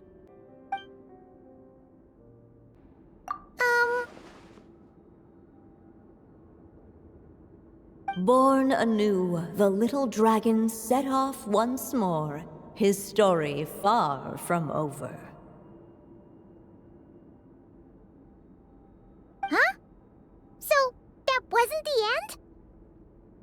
What comes next might be the most crucial part of all. The real last step. If fate really is as devious as they say, Then I say, show us what you've got. Wow! You're all so serious all of a sudden.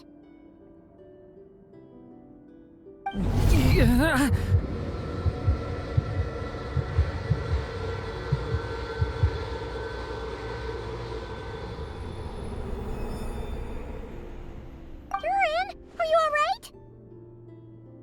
The evil dragon's heart was now one with the little dragon, yet the dark power within it still lingered. Would the little dragon dare to hold this power back, or would he simply give in? Hey! What kind of question is that? Of course he's gonna control it! What choice does he have? Time is running out.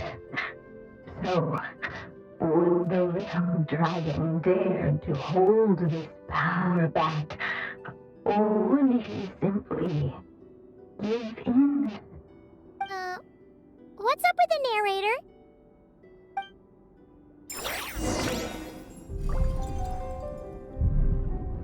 Would he dare to hold this power back? Or would he simply give in? Would he...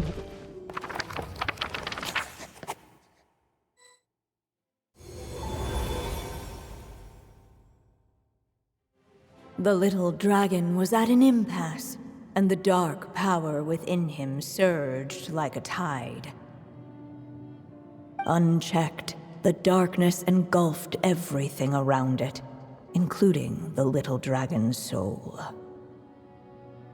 The little dragon's story faded into nothingness, and in the world beyond the castle, only the evil dragon's tale endured. Is this... me? And so the story ended, with the little dragon fading from sight, leaving nothing but the evil dragon's shadow in his place. Oh no! That means Durin... What do we do now?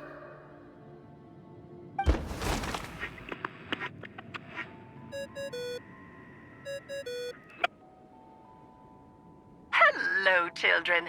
If you're hearing this recording, it's because you've reached a certain ending. You may have noticed that little Durin's experiences have been written into the pages of this book. Well, you should know that in the same way, its ending will also be written onto him. So be careful, because triggering a bad ending could be somewhat problematic. Let me guess, you're upset that I didn't warn you earlier? Don't worry, though. I've thought it all through. I built a very special feature into this book, just for you, the witnesses of this tale. So, go ahead. See if you can turn back the pages. If you're not happy with the ending you've reached, just flip back a few pages and let the tale unfold once more. Pretty incredible, huh? That's the power of magic.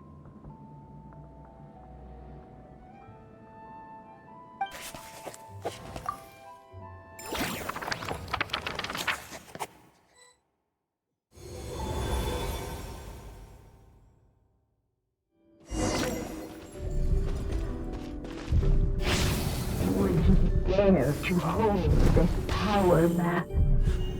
Or would he simply give in?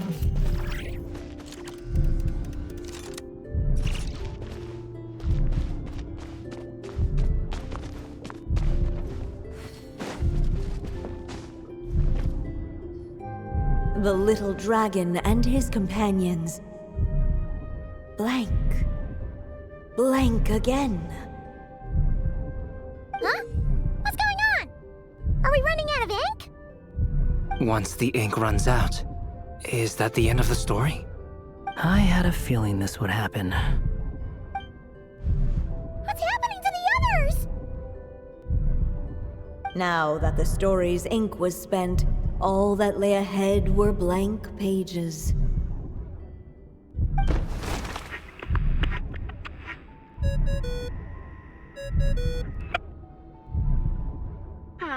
Looks like you've discovered another possible ending. Do not lose hope. You just need to keep searching, for there are possibilities that only you can bring to life.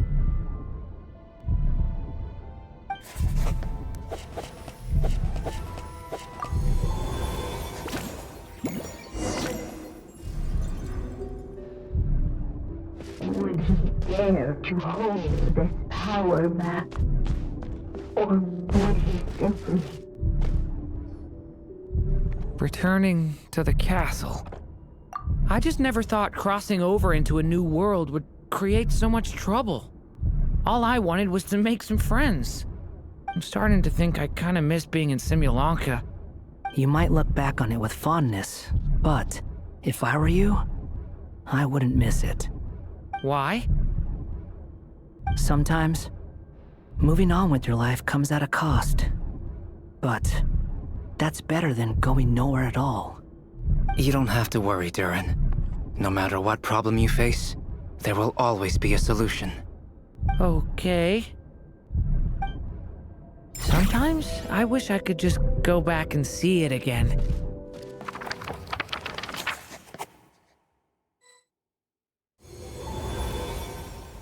As the little dragon slipped back inside the castle's walls, the clamor of the outside world fell away. There was no danger here, no problems for the little dragon to resolve.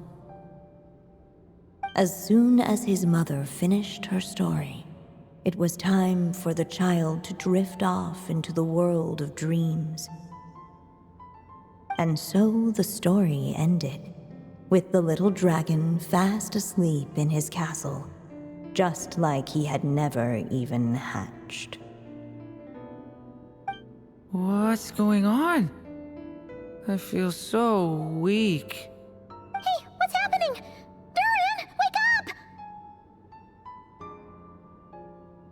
But, this can't be how it ends. Durin promised to bring back everyone's memories. There's no way he'd accept an ending like this.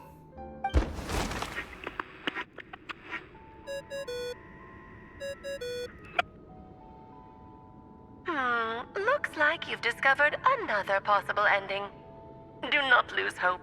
You just need to keep searching, for there are possibilities that only you can bring to life.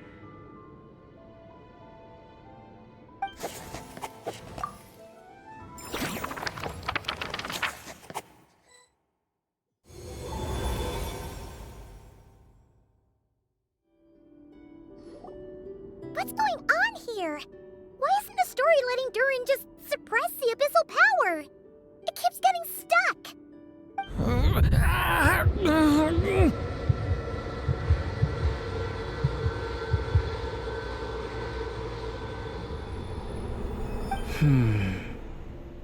It seems the act of suppressing the power counts as an event in the story. In other words, we would need ink to write it in. So, what now? Did we use too much earlier? How are we supposed to write a happy ending with only this much left?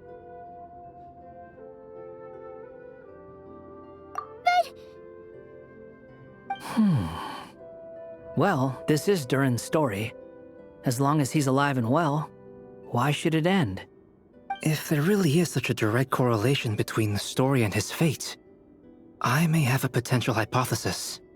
Durin was, and still is in essence, a storybook character, written into being by M. From the moment he was born, he has always dwelt within her story. And I suspect that has remained the case, even after his arrival in Tevat. Reviving Durin in the evil dragon's place was an act of grafting this Durin story onto the latter's fate. In essence, that is how his fate was rewritten. But there is a fundamental difference between a being's story and its fate. As Miss Barbeloth reminded us, every living being in Tevat has been woven into the fabric of time. Its most natural path, therefore, is to proceed along its given track. But Durin's story, on the other hand, as Durin's connection to this world wore thin, not only have people started to forget him, he started to lose control of the abyssal power within. In other words, his story can't continue, because the author's ink is drying up. That's what it seems like to me. It would seem the little dragon had made a group of fine friends indeed. Save it. The question is, are you here to help him, or stand in his way? This is as far as the story can go. What path will you choose? I suppose the final decision is up to me. It's hard to believe I never actually left my mother's story. If that's true, I'd like to go there and see for myself. By there, I take it you mean the blank pages of the unwritten chapter ahead? But we still don't even know how Alice's magic works. If Durin belongs inside the story, then going outside of it to some unwritten part, isn't it too risky? I'm not afraid. I second that. It would seem this is one answer you need to go seize for yourself. So be it. Whatever obstacles stand in your way, we'll tear them down together.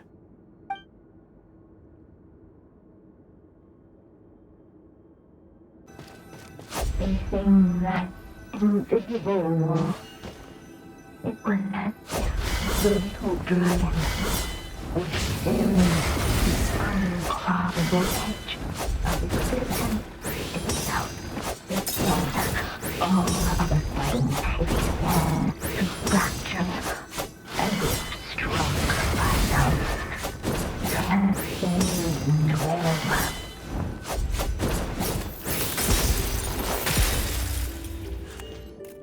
Gotta keep going.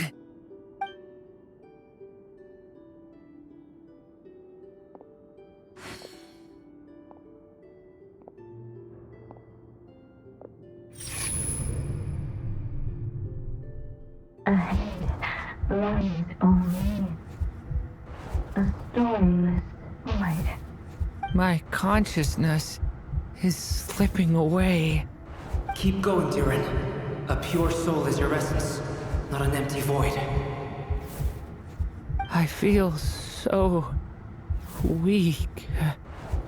Stand tall, Durin. You are not some amorphous idea. The body I made for you is flesh and bone. Am I truly alive? Yes, Durin, but you must keep going. You're as alive and real as I am.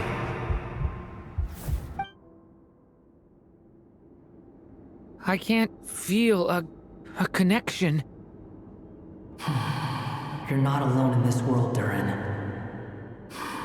At the very least, you have me. I can't remember anything.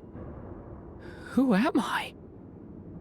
Your name is Durin, and there are many who still remember it. My name is Durin. You're taking too long. Come on, Durin, run! In this world, fate waits for no one. Wait! Where am I meant to go? What am I supposed to do? Go make your wish come true, Durin. My wish?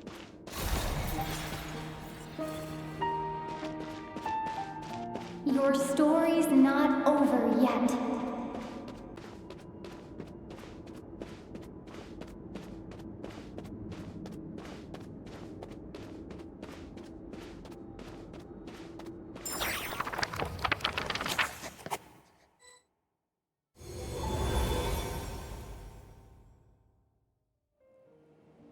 Silence, huh? Have you nothing to say about my proposal? Let me get this straight. You want to graft your story onto this unfinished thread of fate, and in doing so, not only rewrite that fate, but allow the story to live on. Quite the brilliant idea. Still, the story's survival depends entirely on whether the author keeps writing. Exactly. And the moment foretold by the prophecy is still centuries away. I see. I thought my own ignorance might be the problem. That I'd asked more of the noble science of alchemy than it could ever deliver. Or that I had failed to discern the heavenly signs and grasp the secret truth underlying the prophecy. Little did I imagine that time itself would prove to be the greatest hurdle of all. Well, my friend, this has been a most intriguing experiment. And from an academic perspective, at least, I don't think it was a bad proposal. Someday, the prophecy will come to pass. So remember, my friend, much like the stars themselves, there will always be something that transcends the test of time. Thank you, everyone. You've helped me so much already. But, Alice, I still have one final favor to ask of you. Will you lend me your magic one last time, just enough for me to keep his story alive until the prophecy is fulfilled? You mean you want me to extend your lifespan? No, not in that sense. As Rheindotter once told me, the laws governing life and death are among the most unyielding in this world. I'm well aware of that. Whether it lasts a day or an age, the span of one's life is determined by fate alone. If I tried to breach that law by force, I'm afraid I would lose what makes me human. This is not a path I want to go down. If I am to die, then I shall die a human. So what is it that you want me to do? I would like you to send this pen of mine into the future. I see. Then perhaps there really is a way I can help. I could create a kind of story magic to take over the writing once you're gone. Oh, but for it to work, you would need to provide enough of your own words for it to learn from. How much? Oh, an immense amount. So much, in fact, that you would have to spend the rest of your life writing. And even then, I'm sorry to say, it would not last forever. No matter how much you write, there is a limit to the number of words you can leave behind. But the world itself will never stop changing. Someday, perhaps, even your entire corpus will not be enough for the magic to continue describing this world. And when that happens, the story will end. Still, it's worth a try.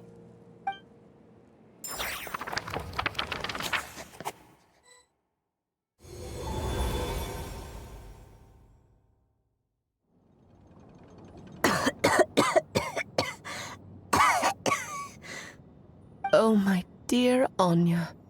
Even after all this time, you're still... Look at you. You should be enjoying your old age in peace and quiet, especially now that things are finally returning to normal after that terrible calamity. Once he leaves Simulanka, things will only get more complicated. If his story is to continue, there needs to be more material for the magic to draw upon. I'll just have to skip over some of the less important details. Anya, why do you insist on sending him out of the storybook world? Why must he face his fate into that? Why not just let him remain within the story? With my magic, even fate's curse could be undone and he could live happily ever after. I suppose. In fairy tales, all it takes is a heartfelt wish. And even a wooden puppet can turn himself into a real boy and live happily ever after. That's just how fairy tales end, isn't it? But have you ever wondered what happens to the main character after the ever after? Tell me, Alice, in your eyes, what would be a writer's greatest regret? To leave a story without an ending. Not a bad answer. It's true, many writers come to consider that their greatest regret. But I see things differently.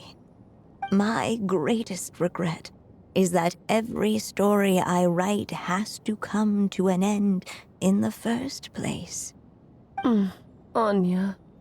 No matter how brilliantly a character shines, the moment their story ends, their potential is lost forever.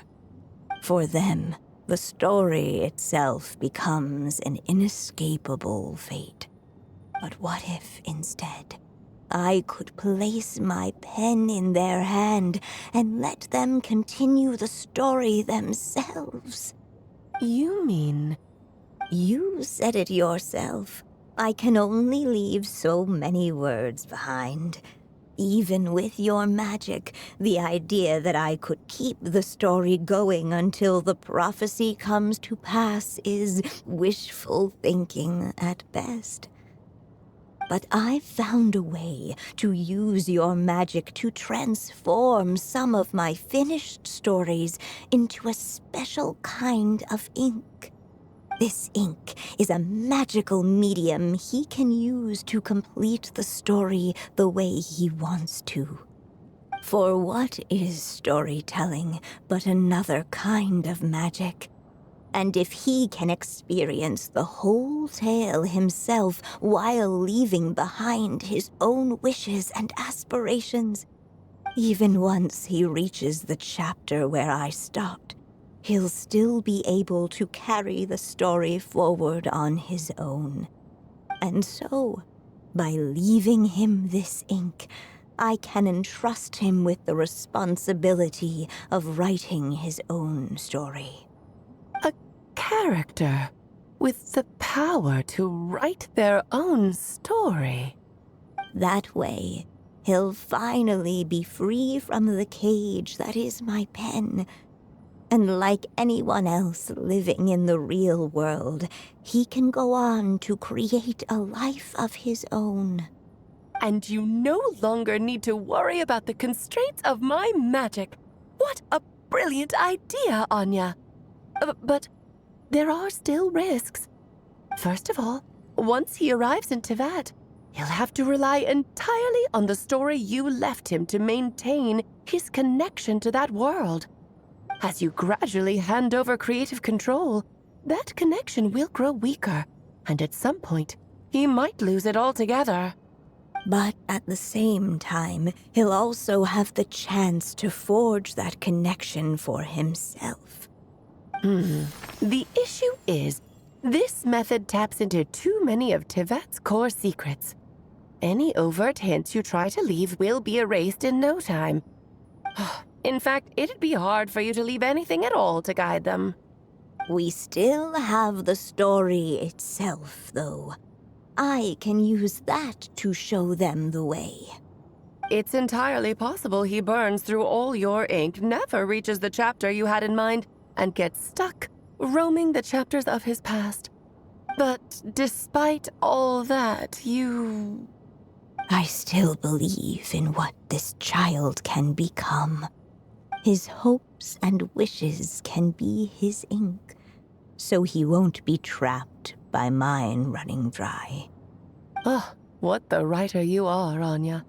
Your imagination never ceases to amaze. And you do know how much I love a happy ending. You shall have my help, my dear. Thank you, my friend. Well then, my child, do you understand what you must do? Yes, I think I do. It's my turn to keep this story alive. Then what's holding you back? What will become of you after I take up this pen? I will fade away. There will no longer be a reason for me to go on existing. My child, or your mother, I should say, passed away long ago. The voice you're hearing is nothing but a magical echo that has now fulfilled its purpose. You needn't feel so reluctant to let me go. I know my mother died long ago. It's just, when you lose your mom too soon, it's hard to tear yourself away from the stories she used to read. I guess it's a silly way of pretending she's still here, by your side. Durin. But after coming to this world and traveling it with my friends, facing all kinds of enemies together, I suddenly realized I couldn't just sit around listening to my mother's stories because I'd found a new purpose in life. Maybe this is just what growing up feels like. With all my new friends waiting, it's time I finally set aside my mother's storybook. I'm ready to grow up now, Mom.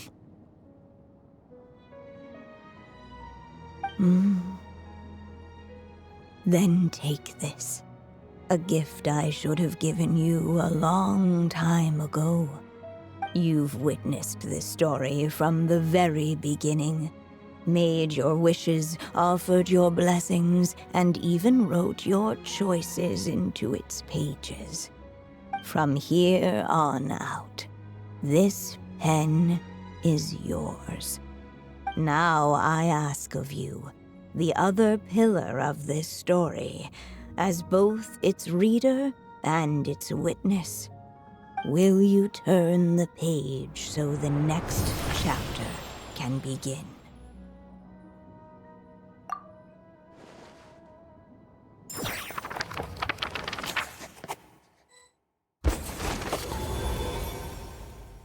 Suddenly, and without warning, the powers of darkness struck. The question was, could the little dragon prevail? Alas, it was here that the story witch's tale had to end. But Durin's tale, on the other hand, had only just begun. Stepping into his mother's memories, he picked up her pen. And so the story that was ending began anew. He had made up his mind to challenge the fate that barred the way ahead.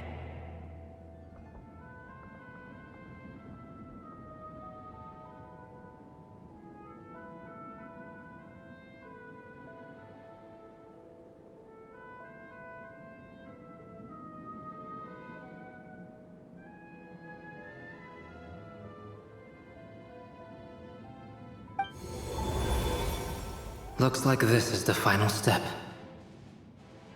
A chance to strike back at fate? Now that's not something that comes knocking every day.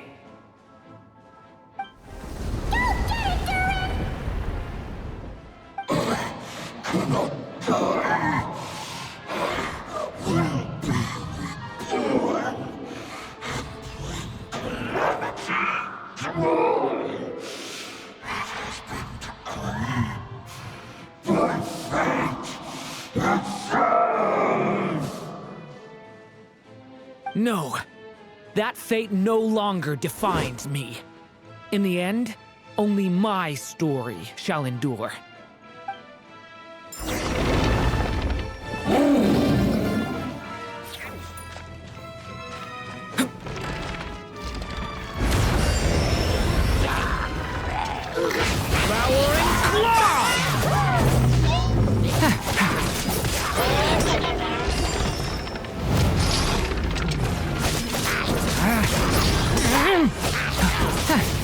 Thunder! A lament for the end!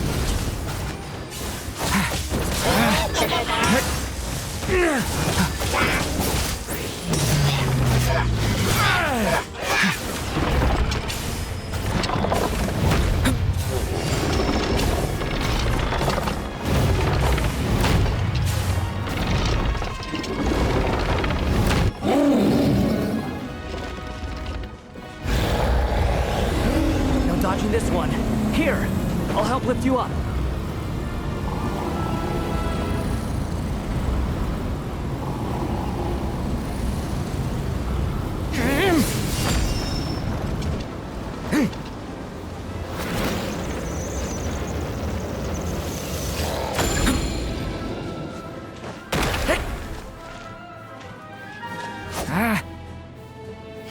Devouring Claw!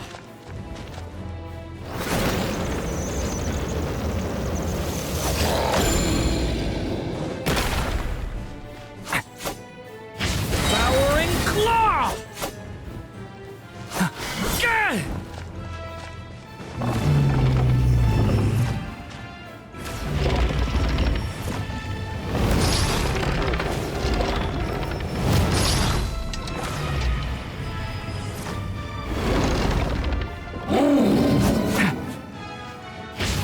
Only my story shall endure.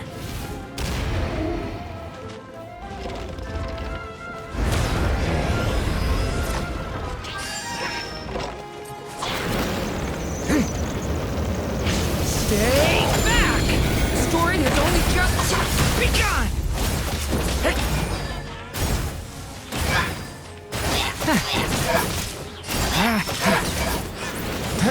Watch out!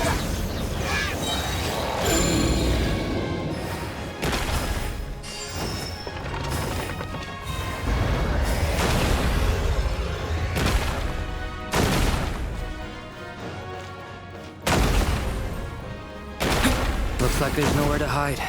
Here, I'll cover for you.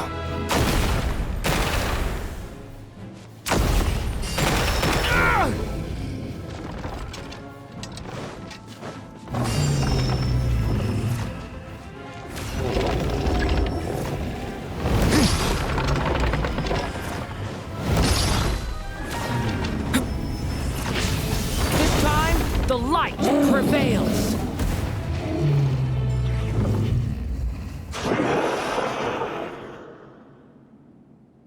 Thank you, Mom. And so it was that Durin defeated the darkness and rewrote his fate. But his story is far from over.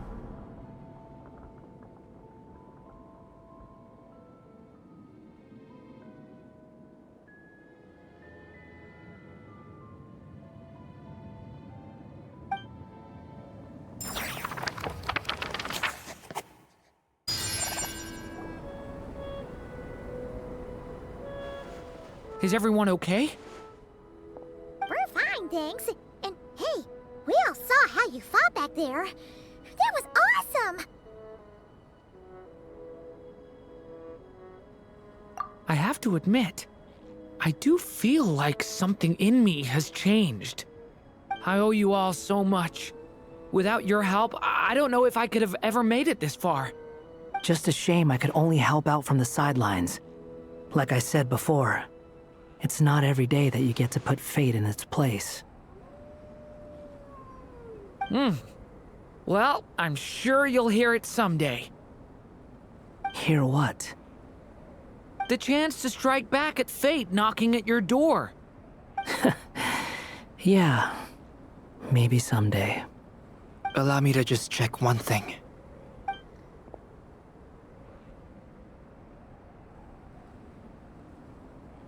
Yes. The abyssal power within you has stabilized again. And those strange symptoms you were experiencing seem to have completely disappeared. Oh, thank goodness!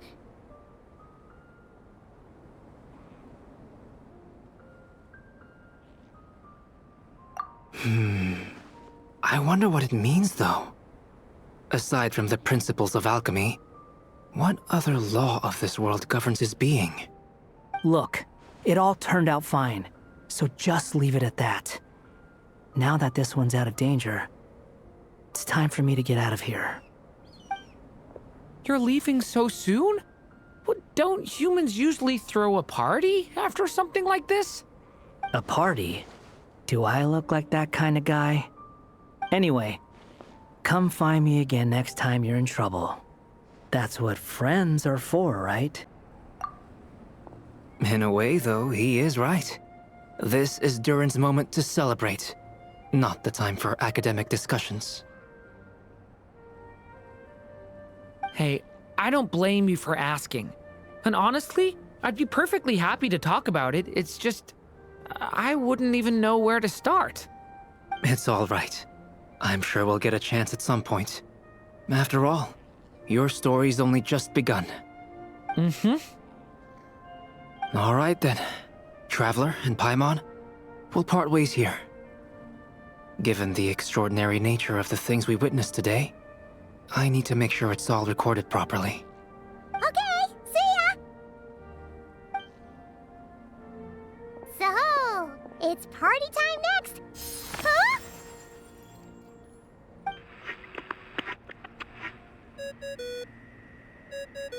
Congratulations on completing your mission. Now then, as per our agreement, it's about time you returned that book. She must have known the moment we finished. Just like she said she would. I've heard dressing appropriately is a must for socializing. Oh, my writer and witness. It's been quite the journey, hasn't it? You had special plans for the Traveler from the start, didn't you? But of course, that goes without saying. For a story to live on, it needs both a writer and a reader. Only then can my magic take effect. I chose the Traveler as the witness because of the special nature of who she is. It's not easy finding someone with that kind of background, you know. For a moment, I even considered taking the role myself. At least it made for an interesting story, right? Huh? What are you doing here, tone-deaf bard? With the Hexenzirkel carrying out such a risky experiment in Mondstadt, it didn't cross your minds that the Animo Archon might be slightly curious? Sorry for the trouble, Lord Barbados. Think nothing of it. I dare say the Animo Archon quite enjoyed coming along for the ride. Now then, as agreed, let us see the fruits of your labor. Here, please take a look. Well. Somehow, despite all my careful planning, it still turned out to be full of surprises. It never even crossed my mind that Rhindotter's child would be capable of handling that kind of alchemy in her stead. When he asked for help with the materials, oh my, I nearly couldn't believe it. If only the others were here too. We could all celebrate together. I'm right here, you know. The only one who hasn't responded is the one busy stuffing her face over there. Is that you, Barbie? A little late to the party, don't you think? Come here, child. Let me take a closer look at you. All right, Aunt Seer Witch. Here I am.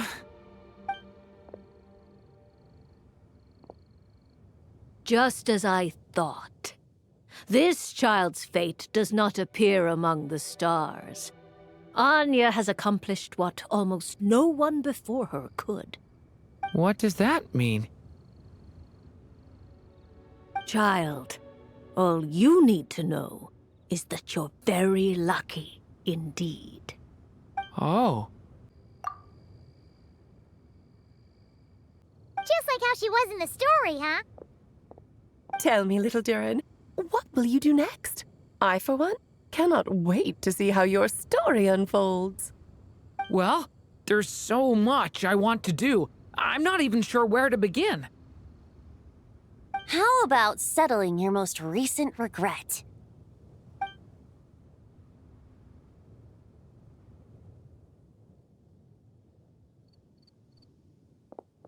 Not so fast, tone-deaf bard.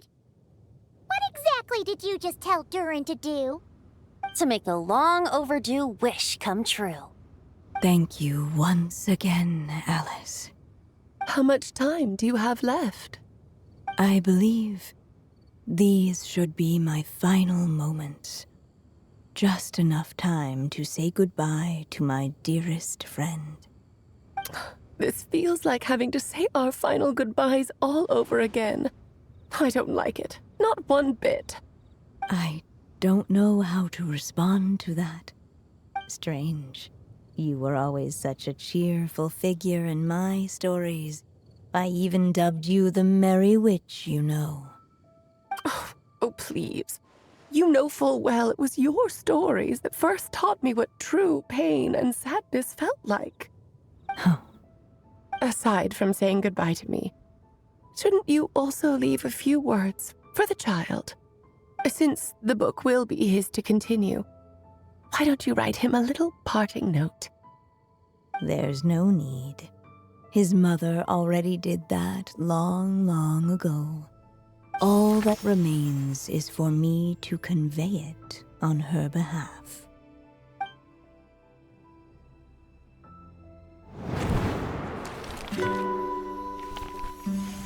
My child, these may be the last words I get to leave you. I've always thought of the characters in my stories as my children, loving each one of them, just like a mother would. But you are the most extraordinary of them all. You alone can defy the fate of this world and write the perfect ending to my story. You alone shall leave these pages for a future I will not see. Still I say to you, fly, my sweet child. Just like a forest breeze yearns for the open sky, head into the unknown and seek an adventure to call your own.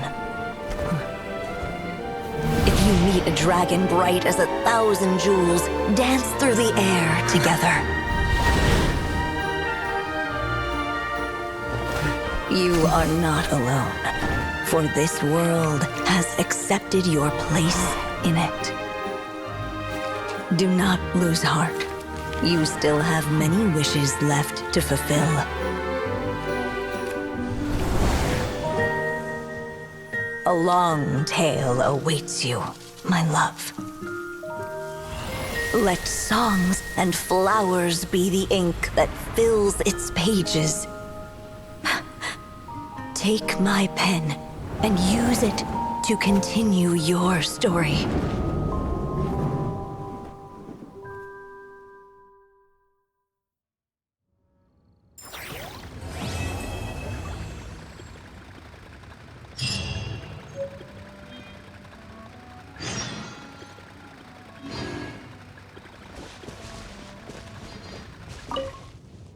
There you go! Your very own copy of the book. We wouldn't want one of the story's key witnesses to leave empty-handed now, would we? Of course, this copy isn't magical in the same way, but rest assured, all the twists and turns are still there.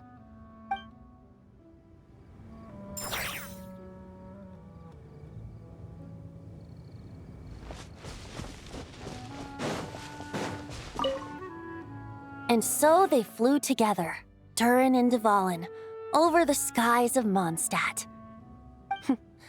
Who'd have thought such words could ever have described a happy ending, huh?